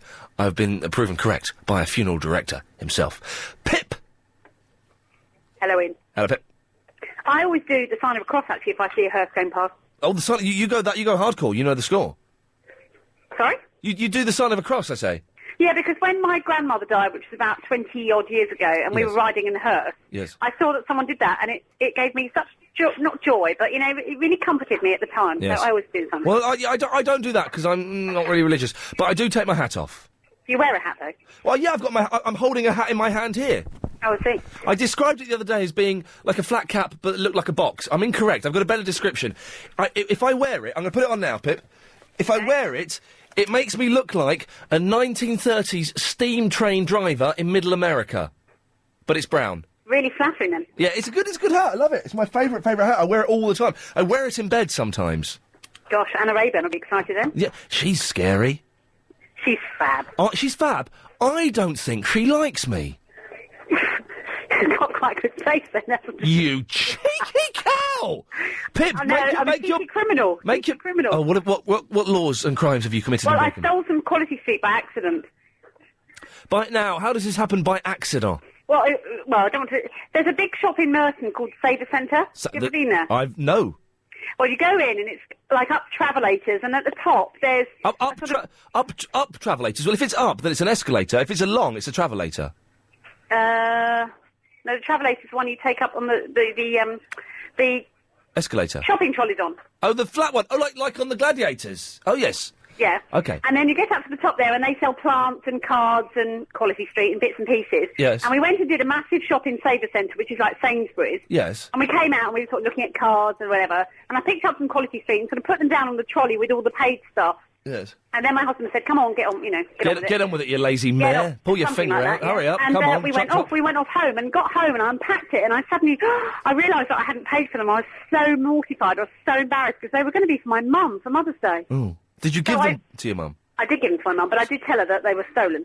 But I phoned the Saver Centre, and it's a bit chavvy down in Merton, and they just laughed at me. I was so embarrassed that I'd actually had the gall to phone. Oh, really? They took the mickey out of you for admitting to committing a crime? Yes, because I thought that they would have, like, CCTV cameras everywhere, and they'd check out people, and that next time I went back, they'd come and say, excuse me, you owe us £2.39. Yeah. And they just said, you are joking. We get so much theft hit from here. We've... Wow. They had that whole people going in taking out, racks of whole clothing. Wow, well, I'm not obviously condoning any of that, but you got some free quality street. A nice one. Krusty. By the way, we do need to... these correspondents are getting right on my tits. We need to... No, I've said it, doesn't matter, you can get away with that. We need 2 correspondents to call in. Let me get the correspondent list up, because this is not good. I thought when we chose these last week... Yeah, we will have to do some random firing if we don't get the right people. LBC home page. Yeah, I know computer. Click on it if you want to know what the correspondent page is. Oh, someone's called in. James has called in. Is he registered as a? Oh, we've had those 2 already, have we? Okay, well let's have a little look. If we go to the Iain Lee page, we can get a list of the correspondents here. Hang on a second. Let's have a little look. Let's go down. All right. Where, for example, is the impression correspondent, borderline genius, Mark in the Barnet? Where the hell is he? Where is Italian correspondent Sally? Where is Knight Rider Uber correspondent Samit? Where is the Michael Caine correspondent Rich? I want 2 correspondents to phone in and give me a live report for 5:38. Otherwise, they're fired. Till 6:30. Well, that boot up the backside... Oh, we got them now, Chris. That boot up the backside worked. We've got too many correspondents calling in. Listen, when I put the plea out, don't make me get all mardy and go mental on the radio. Just call in. We've got the correspondence we need for the corresponding update at 5:38. It's daily now. It's daily. Make sure we have Mark. Definitely want Mark, because he is brackets borderline genius. Abby is in the South Kensington. Hello. Hello, Abby. Hi. You all right? I'm okay, yeah. Do you want to sing to me? No. Because it's my birthday, so you have to. Do you really want me to sing to you? Yeah, go on. I've been singing, but it's your birthday every week, isn't it? Sorry? I say it's no. your... Oh. No. OK, this is for you. OK, go. That's all you're getting. That doesn't count. Well, OK, how about this? Ooh, I'm living it up when I'm going down. In the air, one more time now, do you care? Yeah! That's all you're getting. OK, I'll try again. That's later. more than Clive Bull would sing for you. Yeah, well, I don't really care about that. I wish I worked at music radio, because it would be such a DOS. It's just playing records. Isn't it? I was talking to Richard Bacon again today. His show, we've been moved an hour earlier, he's been moved an hour later. Oh, OK. They're trying to keep us apart. Ah. Anyway, Abby, sorry, you've called in. Yes, I have. Well done. Jinx, you can't speak. Shush, no, I jinxed you. Shush, no, you can't speak. I've jinxed you. Yeah, but no. The rules of jinx are, we said something at the same time. I've jinxed you. You can't speak till I say your name. You can't you can't speak till I say your name, because I jinxed you. So shush. I've jinxed you. No. You've been... Abby, I've said your name now to release you. Thank you. The rules of the jinxing are, we speak at the same time. I jinxed you. You can't speak till I say your name. Because we jinxed each other at the same time, too. We didn't, because you didn't jinx me. I did. You so didn't. I so did. You so didn't. We had an email about you. Oh, God. Someone met you and says you're fit. Where was it? It was quite an early email. The LBC was that? It's a guy called Darren or something? Okay. Does that make sense? No. I'm just going through the... It might have been... Are you sure it's me? I was... Dr. Pam's the only person. It said Robert in South Ken. Where is it? It might have been a text, and I can't really be bothered with a text. Okay. I don't think I've met anyone unless it was a... In Somerset? Really? Seriously? Yeah. Oh, my God. Okay. No, hang on a minute. Dogging? No, we don't talk about that. You've just won a huge... hang on a minute. Okay. No, hang on. Well, hang on. No, I think it must have been a text, and I can't be bothered with the text because they're a little bit rubbish. You've got me curious now. I want to know who the LBC it was. All right, let's do this. We might have to go to a break in a minute, but let's. Okay. Chris, how do I get all the texts up that we've ever had in the past day? Oh, that's someone who's so. I don't know how. I don't think you can do it, is it? Abby, stay there. We'll come back to you after the news. 0870 9090 973 is the telephone number. We'll speak to Abby after the latest news. Listen to Ian. He's the chap, but I'm afraid his programme is a load of crap. Beg your pardon. Abby in the South Kensington. Yes. I just I popped out behind the glass to have a chat to the posse. Yeah. And this guy phoned in and was being very, very rude. And I took the phone call. He didn't like us playing Jinx. Oh. He got well upset. Why? You should be blooming educational. Why are you Jinx? You should be doing educational stuff. Oh. How many other stations are there we could listen to for flip's sake? Exactly. Well, exactly. And also, Jinx, surely that is quite educational. I'm guessing that he perhaps lost at Jinx maybe 15 years ago and has only today been released from the Jinx. Probably, and that is why he doesn't like having his nose rubbed in pure Jinx action. Anyway, now... Did you find that text that you were on about before the news? No. Oh. They've all been deleted by mistake. Okay. Yeah. Fair enough. But yeah, was that a guy called Douglas or Daniel or something met you in Somerset or something? Oh, right. No idea. He thought you were fit. Except when he said Robert in South Kensington. I know that's your code name. 40 as well. Quite possibly so. The 40-year-old man. Don't, because I'm 7.5 years off from being 40. Yeah, well, I'm... Well, now 13 years off from being 40, it's freaky. Oh, shut up, you child. For God's sakes. So young. I'm still the right side of 30, though, so that's good. Oh, but the fact you're saying the right side of 30... The wrong side of 25, which is not good. Yeah, the fact you're using that phrase means you're actually older than you'd think. Sorry, I've just had a three-bean wrap from Marx's, and I'm a little bit... Sounds good. Can I have some? Can you chuck some down the phone? No, I've eaten it all. But I'm... Already? Yeah, well, I'm starving, aren't I? Not starving, not starving. There are people who are really starving. I'm not one of them. But I was famished. Anyway. I believe you called in. Yes, well done, rocket science. Why is everyone having a go at me today? I think I might have... Well, no, not go on strike, because that we're will... all fans of Anna Rayburn, that's why. She is terrifying. She hates me. She likes you, I think. She doesn't like me. Yes. She likes James O'Brien. I heard her going into James O'Brien's show. Oh, I know. That was funny. Give me a big kiss. Oh, give me a big kiss. Oh, okay, I'll give you a big kiss. You give me... yeah. When I go in, it's like, yes, but, okay, bye-bye. Oh, wait, right, yeah, anyway. Yeah, she's a bit blunt with you, isn't she? Yeah. Yeah. Anyway, I was ringing to talk about law-breaking shenanigans. Yeah.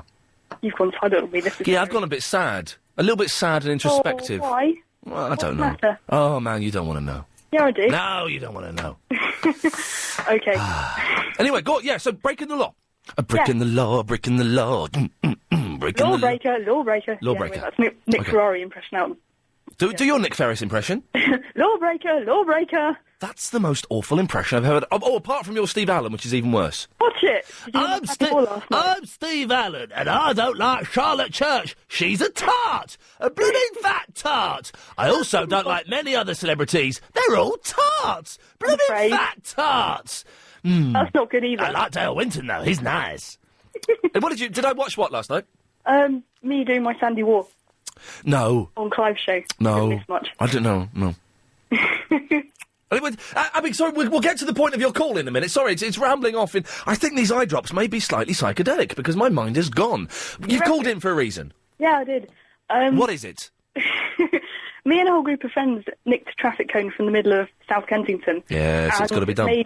And my friend, one of them, wore it on her head whilst we went to a party. Oh, as I'm guessing students? Well, she was quite young, yeah. What? Okay. Alcohol? No, not at that stage. No. It's worrying, isn't it? No. Glue? No. No, good. No, just high on life. I think we've all done the old road cones on head, the traffic signs, the reason it was funny was police she's cars. such a quiet girl normally. Oh, really? There's something about a woman in a road cone that does look... I don't know what it is, especially when it's her. Oh, is she hot? Well, no, she's just very quiet and very polite. Oh, very quiet and very polite. But so would you say now that is breaking the law? They have cone hotlines. If you're driving on the motorway, they have these signs quite often saying call the cone hotline 0800 diddler. Why has anyone? That sounds like William Tell. 0800 I think it's the same. I think it's the same number. Has anybody ever called the Cone Hotline? And what does the Cone Hotline do for you? I don't know. Well, it makes you get rid of your guilty conscience. Yes. Abby, listen, we'll put that out there. If anybody's ever called the Cone Hotline, have you seen this, Agent Chris? The Cone call the Cone Hotline. 0800 Why? What would you do? Who would grass up? And I don't know what you're supposed to phone them for. Why would you need to phone the Cone Hotline? I'll put this out. We'll get no calls on this. I don't mind. I should have gone to the toilet in that news break. I've just realised. Yes, I can go to the toilet in 29 minutes. 19 minutes. It's going to be rush, all the way. The Cone Hotline. What purpose does that serve? 0870 90 90 973. Can I say, coming up a bit later on in the show, after 6 o'clock, Agent Chris is going off. He's got football practice tonight.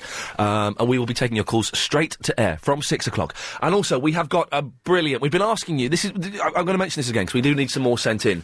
A lot of you are just sending in your favourite songs, which is nice, but it's a pain in the bum, and we can't play them, and it just is a lot of time to go through them. We're asking you to send in little clips that you've made, you've produced, you've recorded, that you've done yourself on your computer, on a mic... whatever. No longer than 2 minutes. They can be anything. We've had lots. Easily about half a dozen remixes of Barry from the Watford. I don't know if he's an old guy that calls in to drum and bass, to various different musical backgrounds. We've had loads of those. Those are good. We don't need any more of those. But any little clips that you've recorded, you've made, you think will be quite good, then please email them in MP3 format to iain@lbc.co.uk. Or you can send them on CD. The address is on the LBC website, on my page. We've got a brilliant one from Lyrical Zombie, which is filthy. It's a rap. It's two kids singing over a song in their mum's bedroom on a tape recorder. It's filthy. It's foul-languaged. And it is, it's really violent. It's really violent. So I wrote back saying, look, we like the song, we love the line about Tesco's, but we can't play it. Could you do a clean version? I hate to, to censor you or anything. Could you do a clean version? They wrote back saying, nah, just bleep out the swears, innit? So we bleeped out the swears, innit? And I've got to say, it is genius. What's this? There's a text here. Iain, I once stole an egg from my local butcher, and my dad made me take it back. I am pondering with the idea of phoning in. Love, Emily. P.S. Are you fit? And did you phone Clive last night? And he said, no, I didn't phone Clive last night. And he said, and no, I'm not fit. But phone her up, Chris. Phone Emily up. Stole an egg from a local butcher, and your dad made you take it back? You can get away with stealing an egg, can't you? If there are any crimes that are okay, egg stealing's got to be one of them. Should we do it after the news? We're putting it over to the news now. Oh. You've dialed the number wrong anyway. I got really bad windy pops. Happening a lot recently. Ah, dear. By the way, you can still give us a call in if your partner chooses your clothes, or if you want to tell us about laws it's okay to break. And if anyone has called the Cone Hotline or knows what the hell it's for. I can't even imagine what it's for. Dear Iain, me and my family are having a massive argument about when the Christmas tree should come down. Local radio. I think tomorrow is the last day of Christmas, but they think it's today. I've counted 12 days from Christmas, and it's definitely tomorrow, but 25 days plus 12 makes 6. This doesn't make sense. Please help. When should we take our tree down? Is it bad luck if I'm wrong? When the hell is the last day of Christmas, Joe? Well, the last day of Christmas...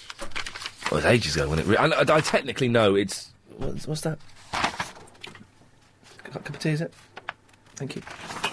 I don't know. If anyone can answer that, I'm not really that bothered, but it's a bit... In fact, no, don't even bother phoning him back. Take it down now, my friends. There won't be any bad luck. Are we going to an ad or straight to the news? Oh, dearie me. OK, in that case, we'll take your calls in a minute. But now it's time to get the latest LBC 97.3 news headlines with Sandy Waugh. Right, where's Emily? Phone her up now. She texted in saying, I once stole an egg from my local butcher. My dad made me take it back. I am pondering with the idea of phoning in, and we're phoning her now. Hello? Hello, Emily. Yeah? It's Iain Lee, you're on the radio. Oh, hi. Hi, how's it going? Yeah, good, thanks. Why are you just pondering with the idea of phoning in? Why don't you phone in? Because you're scary. Oh, no, I'm lovely. Oh, right, okay. Why do you think I'm scary? Because if you genuinely think that, then I need to change. Why do you think I'm scary? Because you're very very loud. Okay, I'll be quiet. I can be quiet. That's fine. And I'm in a car park about to be run over by a car. Well, oh crikey! Well, please don't get run over on my account. Okay, no, it's okay now. Out of the way. Okay. Okay, you're very loud. Yeah, so I'm being quiet now. So that's one thing. That's good. And you're quite sort of I don't know, like outspoken. You sort of say what you think. As I think everybody, you do that, don't you, Emily? You say what you think. Sometimes. Everybody should say what they think, even if it upsets some people. They should say it because it's what you think and it's important. Okay. Say something you're thinking now. Just say it. I don't know. I'm thinking, why am I standing outside in the cold speaking to a weird guy on the radio? Well, now, again, you've said enough with the weird already. Now, tell me your story about stealing an egg, you egg thief. Okay, I went to the butcher, and I thought, well, I'll take an egg, and I put it in my pocket. Whoa. This is one step at a time. Pardon? Why were you in the butcher? Getting meat. Who with? My dad. You were with your dad, and you saw an egg. Why did you think, I'm going to steal an egg? Because, I don't know, I just did it, and I was only little, and I put it in my pocket, and then I came home, and I went, Abracadabra, and showed it to my dad. Abracadabra, oh, God, it's like imagine the great train robbers when they get back to their hideout. Abracadabra is £150,000 in old money. Yeah. Okay, so you did a magic trick, and your dad said... And I said to take it back, you naughty girl, and I took it back, and I never went in for 3 years afterwards, because I was so scared. When you went back to that butcher 3 years later... Yeah. Did he go, watch her, egg thief? Watch this one, she's an egg thief. He thought it was quite funny. Yeah. Eggs are nice, though. I surely stealing one egg, it's not going to, we don't condone crimes here, as you know. No, not at all. But stealing one egg... No, it's fine. We're all over it now. It's no big deal. It's just one of those things that you think, hey, that happens. Emily, where are you? I'm in a car park picking up my brother from school in Devon Oaks. Okay. Emily, will you call in again? Maybe. Oh, no. Come on, surely I've won you round now. I've been lovely, I've been quiet, I've been charming. Okay, I will do one day. You're just saying that to shut me up, aren't you? Yes. Yeah, I thought so. Well, there's no harm in patronising me. I don't mind. 08709090973 is the telephone number. If you want to give us a call. Matt is in the Edmonton. Hello, Matt. Hello, Mr. Lee. Hello, Governor. How are you, sir? Yeah, I really need to go to the toilet. You really need to go... Oh, well, I'll make this short and sweet for you and give you... No, don't, please. While you're in the toilet. No, okay, because I can't go to the toilet for another 8.5 minutes anyway, so, let's make this as long and as drawn out as you want. Well, I don't want to speak to you for that long, Mr. Lee. What is that? There's been a real backlash today. I'm just following suit. I figured that it's probably what you like. You like a little bit of... I like it rough. A little bit of banter, shall we say. I love a little bit of banter. Excellent behaviour. People being challenging and challenged. Well, that's just you being challenged, isn't it, mate? I am challenged in many ways that we shouldn't even talk about on the radio. No. So, Matt, you've called in. Was there a reason? The Cones hotline. Now, do you know what the Cones... I'm right, isn't it? It's a sign you'd see on motorways. It is. Do you know what it tells you? I've got no idea. It tells you where the best breasts are in London. The what? Where the best breasts are in London. What on earth are you talking about, you lunatic? The Cones hotline. Right. Cones. Yes. Equals breasts. What? Ring the Cones hotline. What? And you're in for a horny time, Mr. Lee. Let me just get this right. No. Agent Chris is panicking now. We can stick with this. Ring the Cones hotline. You're in for a horny time? Yeah. Matt... Ring it while you're in the toilet, Mr. Lee. I will do. Bless you. Chris's face is like, no, cut him off. Well, he's cut him off his ex. He said, wow. It turns out that Matt was a lunatic. Well, now we've got a gap to fill. I suppose we should see, Anne, what's that? I've got a mouthful of sausage. Oh, well, when you finished it, love, for goodness sakes. How much sausage can one woman take? 08709090973 is the telephone number if you want to give us a call. I'm still getting emails. I so need to go to the loo. We've got break in 7 minutes. Don't forget, we are having the 5:38 daily correspondent update. What did the Cone hotline say? We've actually... There's someone who's actually phoned... What did they say to you? Was it a horny time? No, it wasn't? He called... I've got to translate this because it's not going on the air. Called about 10 years ago when you were bored on the motorway. Chatting to the guy. No one else has called. And what else do you do, you said? The Cones hotline have nuclear capability? Flippin' heck, man! Listen, if you're a young person, the late 80s, early 90s were a terrifying place. Listen, I'm relaying what a guy is saying through Agent Chris's headphones, so if you give us a call, there's a good chance you might get on the radio. 0870. Let's not give away too many secrets, but you know what I mean? It's a bit empty on the switchboard. 0870 9090 973 is the phone number. Ian? G in the Southall says the Darren Brown yesterday was quality. It was a good show. It's on tomorrow night on E4, I think, at 9 o'clock. Ian, law to break having intimate relations, i.e. S''sex. Nikki has not put the word sex, but I think that's what she means by S''sex, in the great outdoors. Last I heard, it was illegal. I suppose it probably is illegal to do it outdoors, isn't it? In my opinion, it should be legal, not illegal. And then she's done a semicolon with a P, which I think is a wink and a tongue out. Do you know, I've never done it out and about. I know someone who has. It's Samantha in the Earl's Court. You have, haven't you? What? You know, done it outdoors. No. Oh, no, you did it in a car and you were being watched by builders. That was it. Sorry to bring... I know that's not what you called... Why is it the only thing you remember? I don't know why it's the only thing I remember, Samantha, but yes, it has stuck in my mind. Anyway, yes. Hi. Hello, Samantha, how are you? I'm okay, how are you? I'm a little bit disappointed you've not phoned me for about 2 months. No, it hasn't been that long. Yes. No. Yes. No, because I went away to Connecticut. So? So They don't have phones in Connecticut? Well, there's a time difference, and I wasn't listening to the radio. This sounds like excuses to me. Sounds like excuses. Now, Samantha, how are you? It's always a pleasure to speak to a fit, short American. Likewise, except for the few things that you are not in that description. Anyway. Interesting. What can I do? Have you ever broken the law, Samantha? Yeah, kind of. Oh, God, I thought you might have done. You are trouble. Go on. Well, okay, I kind of tried to enter, the United Kingdom without having the appropriate visas. You're an illegal immigrant? Dear God, and I bet you're sponging off our NHS, aren't you? No. I bet you're getting vouchers to buy beans. Flippin' heck. Okay, listen.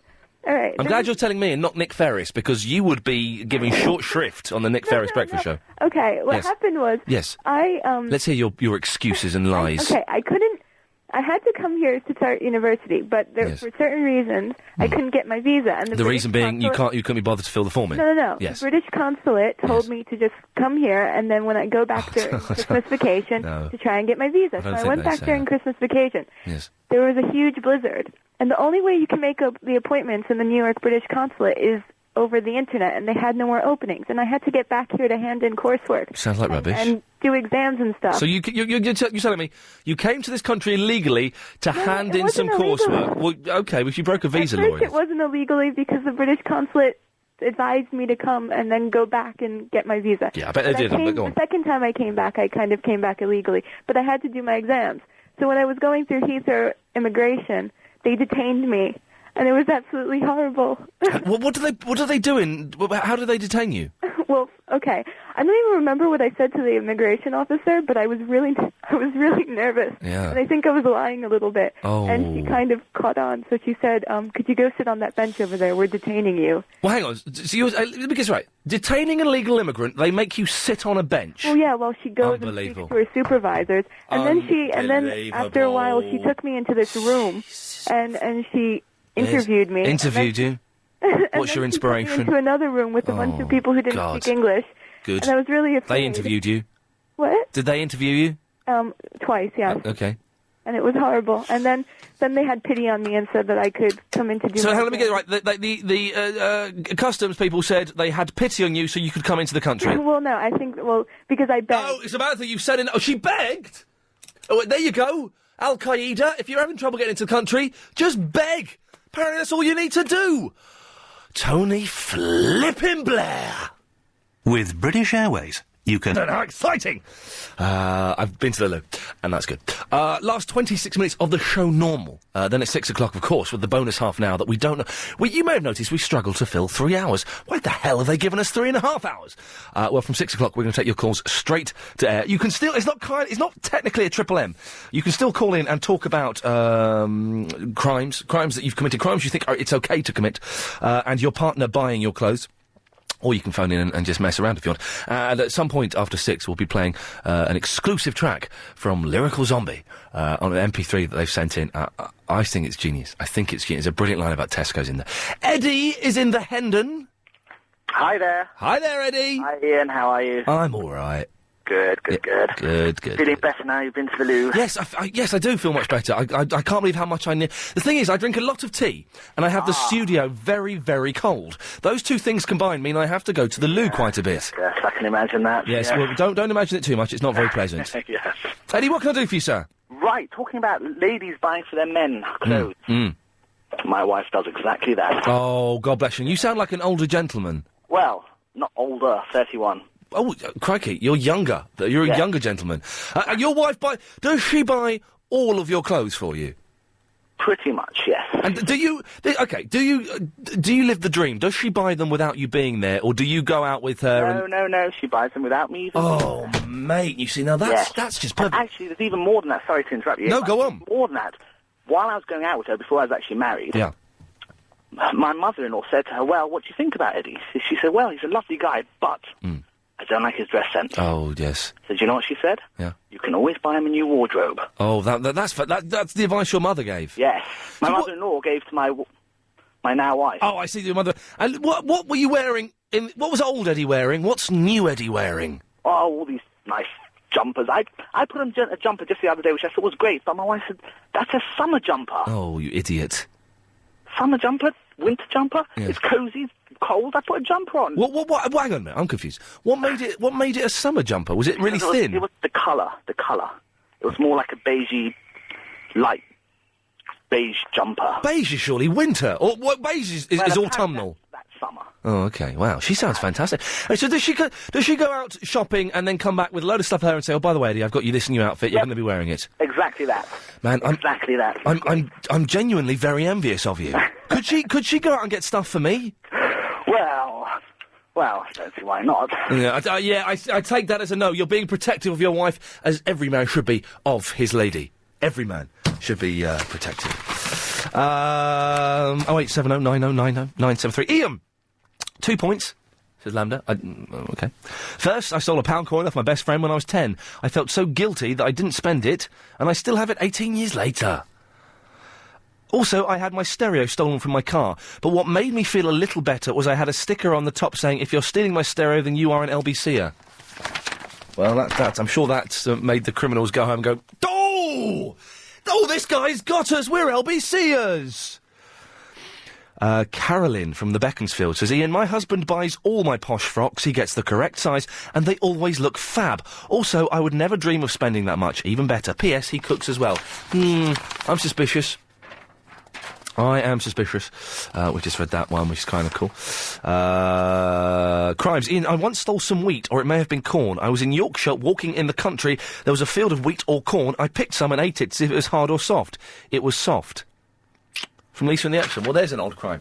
Listen, every day from now on, daily, we are having a correspondent update at 5:38. That's the time now.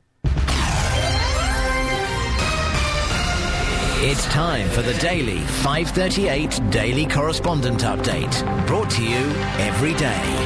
Daily. That's how the web correspondent, Uber veteran 5-star web correspondent says you can convert ordinary images to letterfied images. Really cool thing. Go to www.text-iomage.com.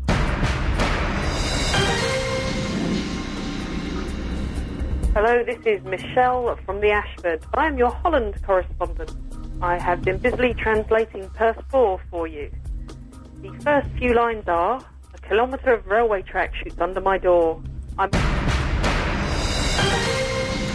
to Germany now, as Gary, the German correspondent, says the German word der Mönch means monk. Following the arrival of Benedictine monks in southern Germany in the 15th century, the city of München translates as Little Monk. Hi, I'm Mark from Barnet, and I'm Ian Lee's impression correspondent. Today I'm going to do Johnny Vegas from the WKD advert. Oh, yes, have you? That's how the web correspondent says, sorry, that's a mistake. It should be text-image.com.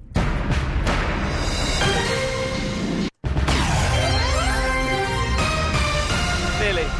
We nearly got it right. It was me that muffed up at the end. Everyone else was excellent. It was me that muffed it up. I was being too cocky too soon. We like that. We'll do that every single day. But you've got... Listen, correspondents, pull your finger out or I'm going to start doing some random sackings, all right? I'm not going to go begging for you to call in. Get your calls in early, book them in. And you can be on the wireless. But that's for today. 0870 9090 973 is the telephone number. Can we get... Oh, I was about to say... Andrea, does your husband buy your clothes or do you buy his? I buy all his, I'm afraid, Ian. Oh. He never goes clothes shopping. So you go out and get them when he's not even there? I do, indeed. This is genius. I just go and get whatever he needs. And how do you know what he needs? I've been with him 18 years, Ian, and you know when you've got a good woman behind you? No. Oh, right, yes, I do. How did you get suckered into this role, Andrea? It sounds like you've drawn the short straw. I think I did, yeah. I took over where his mother left off, you see. Is he a bit useless? He has his good points. He's a very hard worker. Yeah. And looks after us, but he likes to be looked after. Yeah. He likes to be waited on and... Supposing you say... He likes to be waited on? Oh, like cooking the dinner, looking after him and... Do you do everything? I do indeed. This is... Wow, get rid of him and marry me, because this is I kind of like the sound of this. The old-fashioned... Is that a proposal, Ian? Yes, will you marry me? Yeah, go on, why not? Well, no, who's saying no? That's my son. Well, and hang on a minute, I make a brilliant stepdad. Yeah, do you hear that? Oh, the hell they do sing. Yeah, I take that as a no. Then, Andrea, I can't get involved. I'm afraid. If your son isn't keen, I have to say no. Sorry about that. Does he ever buy you clothes? No. When does he buy me clothes? He buys me jewellery. Oh, yeah. Clothes is not really his thing. Andrea, listen, thank you very much for that. Can we find? I bet we can't. Before 6:30. A woman whose husband... We've had an email, but I'm never convinced by the emails. There's always the opportunity to tell wicked lies on the emails. Don't know if you've noticed that, but people can lie when they're doing the emails. Can we get a woman to call in? 0870 9090 973. If your husband buys your clothes for you, without you having to be there, I can understand... when I was saying your partner buying you clothes, I was kind of meaning you go out shopping together, you go in a clothes shop, you try some stuff on. Does this look good? Go on, pick out a shirt to go with these trousers in. What do you think? Does this look good? No? Oh, OK. That's what I was expecting. Not women actually going out while the fella's at home watching Match of the Day and buying him a load of old clothes. Richard is in the Greenford. Hello, Ian. Hello, Richard. This is very good. Now, you'd normally phone in Clive's show. Yeah, well, I thought I'd have a little change. Will he mind that you're moonlighting in the afternoon? I don't think he'd object. OK, I don't want to get on the wrong side of Clive, because me and Clive are good friends now. Yes, indeed you are. I don't want to steal his punters. No. Well, I was on Clive on Monday. Yes. And I normally deny myself getting on the air for several days before I do anything. But you couldn't say no. But I couldn't say no to you. You love it. Oh, yes. Yes. So, I'm going to tell you. Yes. I stole a tube of fruit pastels from Tesco's. When? About 20 years ago. I thought you were going to say this week. I thought, oh no. And did you do it deliberately, Richard? Did it deliberately because I desperately needed them. What for? And I hadn't got any money in my pocket. Why did you desperately need fruit pastels? Well, have you never had a lack of fruit pastels feeling? Did they, very quickly, Richard, did they taste sweeter because they were stolen? Oh, wonderful, yes. Excellent stuff. Richard, I've got to move on, but thank you very much for calling. That's an honour. 0870 9090 973. More of your calls after this. With British Airways, you can now earn till 6:30. Habiba's in the Ilford. Hello? Habiba? Hello, Ian. How are you, love? I'm fine, thank you, my dear. How are you? Oh, I'm not too bad. I just wanted to ring in and let you know about shopping. Oh, yes. Absolutely detest the sport. Oh, really? You're not a fan of it? I hate it, Ian. I will not do any shopping at all, and I was married. I'm not married anymore, but my best friend and his wife do all my shopping for me. If I need any shoes... Whoa. Your best friend and his wife? They do the shop. They do your shopping? Yeah. How the hell have you wangled that, you jammy so-and-so? Well, if I need anything, I'll just say, listen, you're popping into Ilford, you're popping in Montford, wherever. I said, listen, I need a pair of shoes, size 7, something like that. And they just get it for me. If they see any underwear on sale, they get that for me. Shirts, anything. If I don't like it, you can always take it back, can't you? Borderline genius, but this is fantastic. The only thing I shop for, and I'm being completely honest, is petrol. Yes. And food. And do you know when I do my food shopping? Tesco's. About, midnight. Yeah. Between midnight and 3, 4 in the morning after work. Your best friend's a bloke? Yeah. How does his wife feel about that? Oh, absolutely fine. I've been best friends with him for about 5 years. I met him through a very well-known mobile phone place where I used to work. Yes. And I was going through a bad time myself, and I'd left university. Orange. And I had no one around me, and I was just Carphone Warehouse. my nan. Carphone Warehouse. Yeah. That was it? There we go. There you go. It's fine. Okay, worked out. That's fine. So, you bumped into her where you were having a bit of a rough time. We worked together, and I was living with my nan. I found my nan had passed away. Yeah. When I woke up in the morning, I just felt very alone and stuff, and he was a very good friend, met some great people through that company, and still in contact with him now, and then, he met his wife and stuff. Have you ever been tempted to snog him? No. Be honest with me, Habiba, no one's listening, literally no one's listening. No! Have you ever thought, oh, God, I'd like to give Gary a big kiss? No, it's never ever been like that. He's like a brother. That, yeah. He comes to all my family events. I go over to his mum and my mum are friends. His mum made my wedding outfit. This is the weirdest thing I've ever heard in my life. She cooks for me. She cooks for my mum, his mum. Wow. Habiba, listen, I've got to move on, but very interesting. 0870 9090 973. Barry's in the Watford. Hello, Barry. Yeah, hello. Barry, listen, it's good to have you call up. I've got to say, we had a text earlier on. Where was this text? Ian, I don't think Barry's a real old man. I think he's Joe Pasquale. Well, we've had quite a few messages saying this. Well, get lost. What? Well, they can get lost. Pasquale. Pasquale's one of the comedian. He's a blooming buffoon. Well, yeah. He's one, in my opinion, yes. This is not the opinion of LBC or Ian. He's one of one of this country's worst comics. Well, that is certainly. How dare they? Certainly isn't my opinion. I think he's all right. He's blooming awful, Pasquale. He done Nick, then he snooker loopy. He's rubbish. Did the what? Chalky. He's underneath. Chalky? That's no, that's not Pasquale. That's Davidson. Jim Davidson. Pardon? Jim Davidson did Chalky and the snooker thing and Nick. That's Jim Davidson. Well, who's Pasquale then? He knows a song that'll get on your nerves, get on your nerves, get on your nerves. That's it. No, he's brilliant. Sorry. No, he's a genius. Pasquale is a comic genius. He's quite good. I would say he's a genius. No, he is. I was thinking. No one. I was thinking of Davidman, wasn't I? I don't think we've had any text saying that they think you're Jim Davidson, have we? No. Looping nuts away with snooker. Loopy. We could release that as a single if anyone saw. Do you know what, Barry? I've got to say, we're not going to play any this week, but we've had about half a dozen bits of you that people have, I hope you don't mind, they've recorded you off the radio, and they've put you to dance music. You're joking. No, and we're going to probably play some next week. What do you mean? Dance? What? American Smooth? Tango? What sort of dance music? Hardcore house and speed garage. I don't want anything to do with hardcore. That's not me at all. No, it's a genre, no, it's a music. It's disgusting. I won't have it, no. You want to put me in some hardcore? No, Barry. I won't, well, my Margaret won't have it for a kick-off. Barry, listen. Don't. It's just. But basically, they've put some drums behind you. Yes. And they've mixed you into a song. We'll play it next week and let me know what you think. Is it Guy Fingers?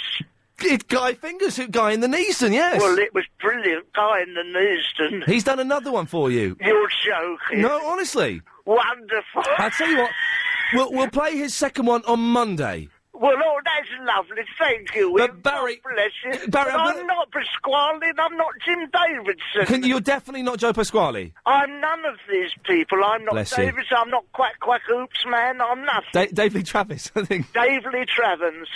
I'm none of them. No. Gone. Head up. Well, there we go. Conclusive proof. Hopefully that will stop the Barry backlash that's going on. I don't quite know. Ah, dear. Anyway, sorry, I'm miles away. Listen, 0870 90 90 973 is the telephone number.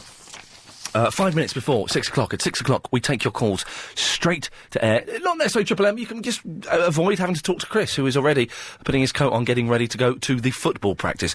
We're asking what crimes are kind of all right. You know, they're sort of all right to do. Although, of course, I am Chris from the Sudbury Hill. And breaking the law is illegal. Don't do it, kids. Don't do it, kids, or adults at all. But some crimes have got to be all right, haven't they? And does your partner buy your clothes for you? 0870 90 90 973 is the phone number. More of your phone calls after this.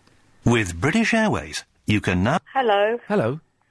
I just wanted to say I absolutely loathe shopping. I hate it. Oh. I hate shopping for shoes. I hate shopping for clothes. It's boring, shopping, isn't it? I hate it. Yeah. The only shopping I like is food shopping, and that's it. I enjoy food shopping, but clothes shopping, it's such a chore. Oh, I hate it, and my husband loves it. So does your husband get all your clothes for you? Yes, I mean, a day out for my husband is going to Blue Water Shopping Centre, crikey. and I go with him because I love him, but it's a day of torture for me. And the only bit of it that I enjoy is when we're in the food hall. Yeah. Samina, hang on, say that. Nisreen in the Bethnal Green. Is this the same situation for you? No, see, I really like shopping. Yeah. And I sometimes feel bad because I would like to have bought those things myself. Yes. But he goes ahead and buys them, and they're always spot on. It's always the perfect size, perfect style. Samina and Nisreen, I'm going to ask you a personal question. Go on. And please don't be offended. How does he know what your bra size is? Because I have been going with a girl for many, many years. I haven't got a clue. Well, I have something very, very interesting to say about that. Yes. This is too personal. I should be saying this before 6 o'clock. But my bra size goes it's all over the place because my weight goes up and down quite frequently. Oh, me too. Exactly. And the only person who knows exactly what my bra size is my boyfriend. Yes. And sometimes I ring him. This is no word of a lie. Sometimes I ring him when I'm shopping, and I say, "I'm really sorry, but what exactly is my bra size these days?" This is genius. And sometimes he's at work and he can't say it out loud, so he has to make up a little code. And Nisreen, what would the code be? Well, for example, God, he thinks he's going to kill me. But for example, if it's like say, for example, it's 34D, yeah? Wow. So he'll say, cool. He'll say, I think you and I are the same person. We've got the same bra size. Wow, this is the coolest 5 minutes of air I've ever had. Yeah, go on. And then he'll say something like Delta 3-4 or something like that. That's a rubbish code. But it changes every time. The code changes every time, and then so I say, okay, now I know what you mean. Or he'll say it in another language. But how does he know? I don't know. It must be some sort of male instinct. Samina, your fella knows as well. Yeah, I mean, same with this other lady. My size, body size goes up and down, and so does the breast size with it. And he says to me, "Oh, you need a new bra. Oh, I think your cup size has gone up a bit or down a bit," and he just knows. You're saying it's some kind of latent male skill. I have got no idea. I don't even know really what a 34D looks like. It's quite big, isn't it? It's good, Samina. It's good. It's a nice big. It's not like Jordan big. No, Jordan's obscene. No, it's a very comfortable, nice. It is. It's not. Yes, it's not. It's not really heavy. It's fine. It's a good size to be. Samina, Nisreen, thank you very much for that. I've got a mouthful of sausage. Yeah, me too now. Unbelievable. 0870 90 973 is the telephone number. Listen, we're coming up to the 6 o'clock news. It's the bonus half now. We're still kind of messing around, not quite sure what to do with it. We will be playing you an MP3 that's been sent in by Lyrical Zombie. It is genius. I must warn you, it is very, very offensive. It contains bad language and it is very violently aggressive. We've bleeped out most of the offensive bits, but the Tesco line is still genius. And also, we'll be taking your calls straight to air. You won't have to speak to Chris or anybody else. 0870 9090 973. More of your calls after the latest LBC News. Show. As you should. It's the last half an hour of the show. The bonus half an hour, director's cut footage that has never been seen or released before. It's a little bit lazy, so we're going to take your calls straight to air. 0870 9090 973. There's a 7-second delay, so don't swear, because we will dump you. It won't get on the radio. And you'll be blacklisted from every show on this station. You can do what you want. You can talk about your partner, choosing your clothes. You can talk about breaking the law, if you want to, or you can just mess around. And at some point in this half an hour, we will play a track from... it's not actually from Lyrical Zombie. That's just the fella's email address. It is... where is it from? It's from DWD Crew. We're playing that a little bit later on. Don't laugh, Helen! OK, let's go straight to the beginning, and line 1, you are now live on the radio. Ian, how are you? I'm fine, mate, how's it going? Yeah, it's all going good, man. I'm from the Isle of Sheppey. I've got to tell you that first of all. Thank you. I thought I'd just let you know. Good to know. First of all, my girlfriend buys all my clothes. Oh, really? They look really good. They look amazing. Of course they do, because we as blokes haven't got a clue, but girls are brilliant. Exactly, so she buys me fantastic. She did buy me somewhat of a skin-tight top over Christmas. Ooh. I'm a little bit plump. I'm not fat, just plump. Does it, have you got enough of a belly that it kind of hugs the belly and looks a bit inappropriate? It was somewhat cling filmy like. Is the reason she got that she likes you showing off your belly, or is she saying, lose some weight, fella? It's probably a combination of the two. She likes me in bed like that, somewhat of a summoning figure, but otherwise a bit scary. Wow, cool. Now, the other thing is, very quickly, it's a very exciting half an hour, I don't want to keep you on. Okay. But how to remember bra sizes. How what? Oh, bra sizes. How to remember bra sizes. Yes. Because I do buy her bras for her, because I like something sexy to look at. Yes, of as well as the bra, obviously. Yes. Right, she's 36D. Yeah. I know, that is good, isn't it? Apparently, yes. Ched. What? Ched. Ched? That's how you remember it. It's kind of like an alphanumeric thing. Go on. So you got 36D, so the 3 is A, B, C. Yeah. So that's the C. Yeah. The 6 is 1, 2, 3, 4, 5, 6. E. Are you following? Vaguely. No, it's just very hard to explain. Well, A is 1, B is 2, E is 5. 3. E is 5. No, it's not. E is 5. Oh, my plan has just failed. You've completely muffed up your girlfriend's hooters. 0870 9090 973 is the telephone number. But what is this? Someone sent us a picture. What's this? Of the M4. Ooh, what? Hello? Wow, that's not the M4. That's a beautiful lady. What's this one? I don't know what that is. Ian, it's Lee in the Bracknell. We spoke about the higher engine. If you have a personal... wow. No idea. Line 5, you're on the radio. Thank you for being a friend. It's the Golden Girls. Travel down the road and back again. Makes you wonder, doesn't Your it? heart is true. You're a friend and a confidant. And if you're true, I don't think the Golden Girls was in the top 50 sitcoms. And yet, in the old days, this was the funniest show on television. Remember that? No, it's Friday nights. It used to be Friday nights on Channel 4. This bit's good. The Golden Girls. 0870 9090 973. Line 2, you're on the radio. Hello. I'm very mad. You can't argue with that. You cannot argue with that. That'll do. Line 6. Yeah. You're on the radio. Thank you. You're welcome. Oh, is that me? Yes, it's you! Oh, now listen to me. I reckon, first of all, that first geezer, I reckon he's very fat, actually. He's just trying to tell you that he's only a little bit fat. Yeah. Secondly, I used to fantasise over the Golden Girls when I was a kid, if you know. I kind of did as well. There was one... Was it Blanche who was the tart? Was it Blanche? I did it. She was about 70. When you're 14, 15... Let's not even go there. Let's not go there. I'm from Savannah. Line 7, you're on the air. Hello, is that me then? Yes, sir. Hello, I'm not on the air. You are? Am I? Oh, hello, Ian. That's not Ian I'm talking to. Yes, though. it is. You're on the radio. Listen, there's a 7-second delay. You're hearing it now. Oh, Ian, all right, mate. I was glad to talk to you. Just wanted to say first off that you are the best, and it's honestly not just LBC, the other radio stations. I liked you on them other shows you did on TV, but Yes. this is definitely the best. You've livened up my journey home. That's very kind of you. We've had a lot of abuse the last few days or so thank you for that. Yeah, oh, well, the other thing I wanted to tell you, this is what I really phoned up for. Yeah. I just sent you an email. I know who Barry is. Do you? Barry. Where's your email? Are you from... Mark from the island. I'm from... Oh, go on, go on then. He's your mate, isn't he? Who? Mackenzie Cook. No, he's not. He is. No, he's not. Yes, he is. Mackenzie's been in the Bahamas for pretty much most of the last year, filming Pirates of the Caribbean 2 and 3. You must have Skype or something. No, he ain't got Skype. He's on a flipping island making a movie. No, I'm really on the radio. Listen, you're on the radio. Ian, I tried to email before Christmas on the Drunk Show, but I was so drunk I missed the Drunk Show. Sorry, would have been great. Anyway, you know I've censored it there. Yeah. Is Barry your mate Mackenzie Crook? Yeah, I think he is. I can guarantee you 100%, I swear on my mother's life, it is not Mackenzie Crook. No? I don't know. I genuinely don't know who Barry is. I know he's not Mackenzie Crook, because I can tell, but it's definitely not him. Line 5, you're on the air.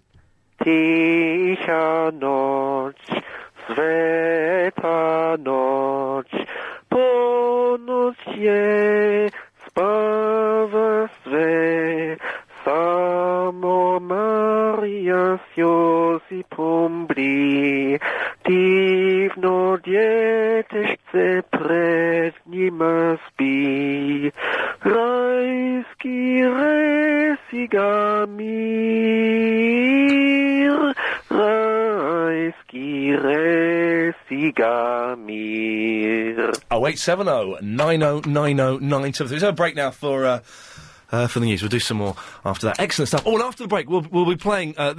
I'm genuinely, I'm not exaggerating, what is a genius piece of rap music, what we has been sent. Taking a call straight to 0870 90 90 973. We'll do some more of them after we've had a little bit of this. I'm Tony Robinson. Ever wondered about your family's... Yes, it is. We'll take your calls straight to air in a minute. You can keep calling in 0870 90 90 973. But as a part of a new feature of the show, we're asking you to send in MP3s, clips, little bits and pieces that you've put together, you've produced, you've made. You can do it on CD. The address is on the LBC website. If you can have a look at my page, it's all explained there. But you can email your clips in, ian@lbc.co.uk. 2 rules. No longer than 2 minutes, no swearing. We got sent one. With an email that says, "Big up Ian Lee, large up da DWD crew." It was filthy, it was obscene, and I wrote to them saying, "Look, is there any chance you could clean it up? You could make it a little bit friendlier?" They said no, but you can bleep out the swearing and the violent bits if you want. So we did. This is their song, "LBC on You." Yeah. Clean version of the DW Crew's song "LBC on You."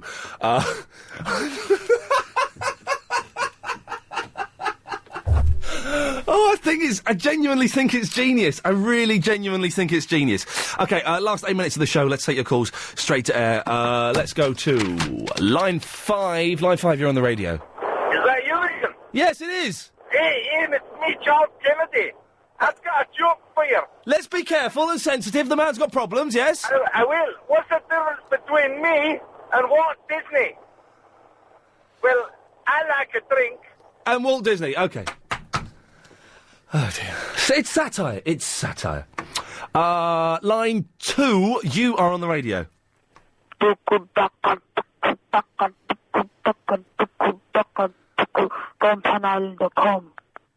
He gave out a website. Unfortunately, it was so muffled, we never heard what it was.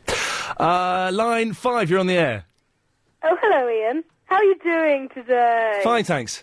Oh, great. So, have you been on Chevy Vicky's website? Yeah, Ben, you're banned. 0870 90 90 973 is the telephone number. Just trying to do a stupid voice. Just picking on a kid. Line 7, you're on the radio. Hello. Book your holiday by the 31st of March, 06. Come on. It's good, sensible advice. It's sensible advice. Book your holiday as soon as you can, I'd say. Line 9, you're on the radio. Hello. Hello? Begin art. That was rather common. What? Begin art. 2 hands. Oh, I can't be bothered. 08709090973. Line 3, you're on the radio. Iain Lee, you're gorgeous. Oh, that's very kind. That's a kind thing to say. Line 7, you're on the radio. Hello, Ian. It's David in Kingsbury. Hello, David in Kingsbury. How are you? I'm fine. Have you had an answer for your Cones hotline yet? I'm surprised if you haven't. I can't remember what the question was now. What are they actually for? Oh, apparently they're connected with nuclear power. That's rubbish. Oh. It's very simple. What was happening in the 80s is you were getting miles and miles of cones for weeks where there weren't any workmen or even holes in the road. I've got a mouthful of sausage. Yes. Oh, that sounds nice. Anyway, John Major, in his wisdom, decided to put this department, which I think was one person at a desk. And David, I'm going to stop you there. I kind of wish I hadn't asked it now. It's a little bit dull. But thank you very much. Bless you. Line 7, you're on the radio. Hello, Ian. Hello. Hello, mate. I'm Mark from Edgware. Hello, Mark in the Edgware. How you doing? Yeah, fine, thank you. So, I've literally just jumped into my car, turned the radio on, phoned you up, but I don't know what we're talking about tonight. Okay. Does your partner choose your clothes? She tries to get me to buy clothes, but I try and avoid it like the plague. What? Oh, man, we've had a lot of people phoning in, and their girlfriends and their wives, they go out and they buy the clothes for their man without the man even being there. No, that sounds really good. It sounds like a dream come true. That sounds excellent. Okay, do you know, I don't know this, do you know your girlfriend and your wife's bra size? I know that it fits me. Sweet home Alabama. Line 9, you are on the radio. We'll wait for the time delay. Hello? Yes, you're on the air. Oh, sorry, mate. No worries. Ian? Yes, it is. Hello, mate. I need some kind of advice, mate. I've just built a 360, and I want to know how do I rig it up to the net. Oh, now, okay, very quickly, Xbox 360. And I haven't got a PC. Have you got, are you on BT broadband? I haven't got broadband. Well, then you're scuppered. That's what you need to get. Don't get BT if you want to play the 360, because it's quite tricky. I haven't rigged mine up yet. We're talking this Saturday, we're talking about doing it, I think. Line 9, you're on the air. Hello. Hello. Yeah, I called up before about Lost, and I just want to apologise, first of all, for I forgot that I gave away something very That's quite all right. Everybody's forgotten. I'm looking forward to it restarting again in the States next week. Yes, so am I. The other thing was what's his name? David Blaine. Darren Brown. Darren Brown. Don't hey, I get them both confused, except one spent a month in a box and the other one's good. Yes. Yeah. Did you enjoy Darren Brown? Yeah, it was very good, and the way that he got them to do it was very impressive, wasn't it? Oh, well, no, so I missed the first half. He basically just planted a load of things to do with the security van and Green and the song that they heard, and just constantly, shoving this in their face, not subliminally, and they just picked it up, and it was just weird, their reaction at the end. The last 10 minutes was well exciting, wasn't it, when they did the robbery? Yeah. I might, it's on E4 tomorrow, I might watch it again, I think 9 o'clock. Line 3, you're on the air. Hi, Ian, it's Charlie Wolf here from the Talk Spot. Hey, Charlie. Why do you keep bad-mouthing me, Ian? Oh, man, listen, it's just a little bit of friendly radio banter. I'm a big fan of your slightly right-wing politics. Well, Ian, listen to me, man. You keep doing it, I'm going to come and I'm going to open a big can of whoop-ass on Oh, my God, and Charlie Wolf means it. He's from Talk Sports. Line 9, you're on the air. Good evening, Ian. I called earlier and I texted before about the car logo for I'll be seeing you with Iain Lee. Yes. Any luck on that? You did what? I didn't hear a word of what you said. You know, the car stickers, I'll be seeing you with Iain Lee. Oh, you want? Any chance of getting something like that? You want some... We haven't got any car stickers. Would there be any possibility where you can make one? No. No? Oh, okay. How about I'll buy my clothes, wife's clothes. Hello? Bye-bye. Oh, I got no idea. I wasn't being obtuse there. I just genuinely couldn't make any head and tail of it. But bless you, you sound like a very nice man. I hope I wasn't rooting. Line 6, you're on the air. Can I just say Sam's a chav? You certainly can say that Sam's a chav. Well done. It's if you want to get your message across, that's the way to do it. Don't forget, listen, if you want to send your MP3s in, do it to ian@lbc.co.uk. They can be pretty much whatever you want, as you heard earlier. Line 2, you're on the air. I'm happy. That was it Deputy Dog? Was that who it was, or Droopy? Was there one called Droopy? Was there really a cartoon character called Droopy? It's weird, isn't it, now I'm an adult? Line 6, you're on the air. Oh, we keep getting the same clip of me singing a football song, but each time we hear it, it's slightly worse quality, as if they've taped it off this show. Line 2, you're on the air. Hey, this is Charlie Wolf. Oh, crikey. Charlie, you just phoned in? No, that was some other guy. Oh, man. Hey, how's it? I'm genuinely a big fan of your work, Charlie. Yeah? Yeah. Well, I've got your word for that. Well, you've got my word for it, yes. What are you saying? No, it's Igor. I'm just joking. Oh, man, you had me go in there for a second. Igor, we've got 30 seconds. What do you want to do? I was just going to say, check out, page 22 of my guest book, igormontenegro.co.uk. Yeah. I've got the cast list ready. You can check on the video clip Party. Yeah. Just press Party. Yeah. It's like all English people. I'm like only foreigner. Yeah. And you can check out, it's like cast of Office ready to go. Okay. Out-of-work actors ready to go. Okay. For what? For meet the FCOs. Right. Check on page 22. Oh, man, I wish you'd called in an hour earlier, because I have not got a clue what you're talking about. Listen, that's the end of the show. I'm afraid, gang, we're back tomorrow. I said gang again, I hate it when I do that. We're back tomorrow at 3. Clive Bull is on at 8. Email your MP3 to me, but coming up next, it's the Nightly News with Sandy Waugh. This show is completely transparent. If Iain Lee offers you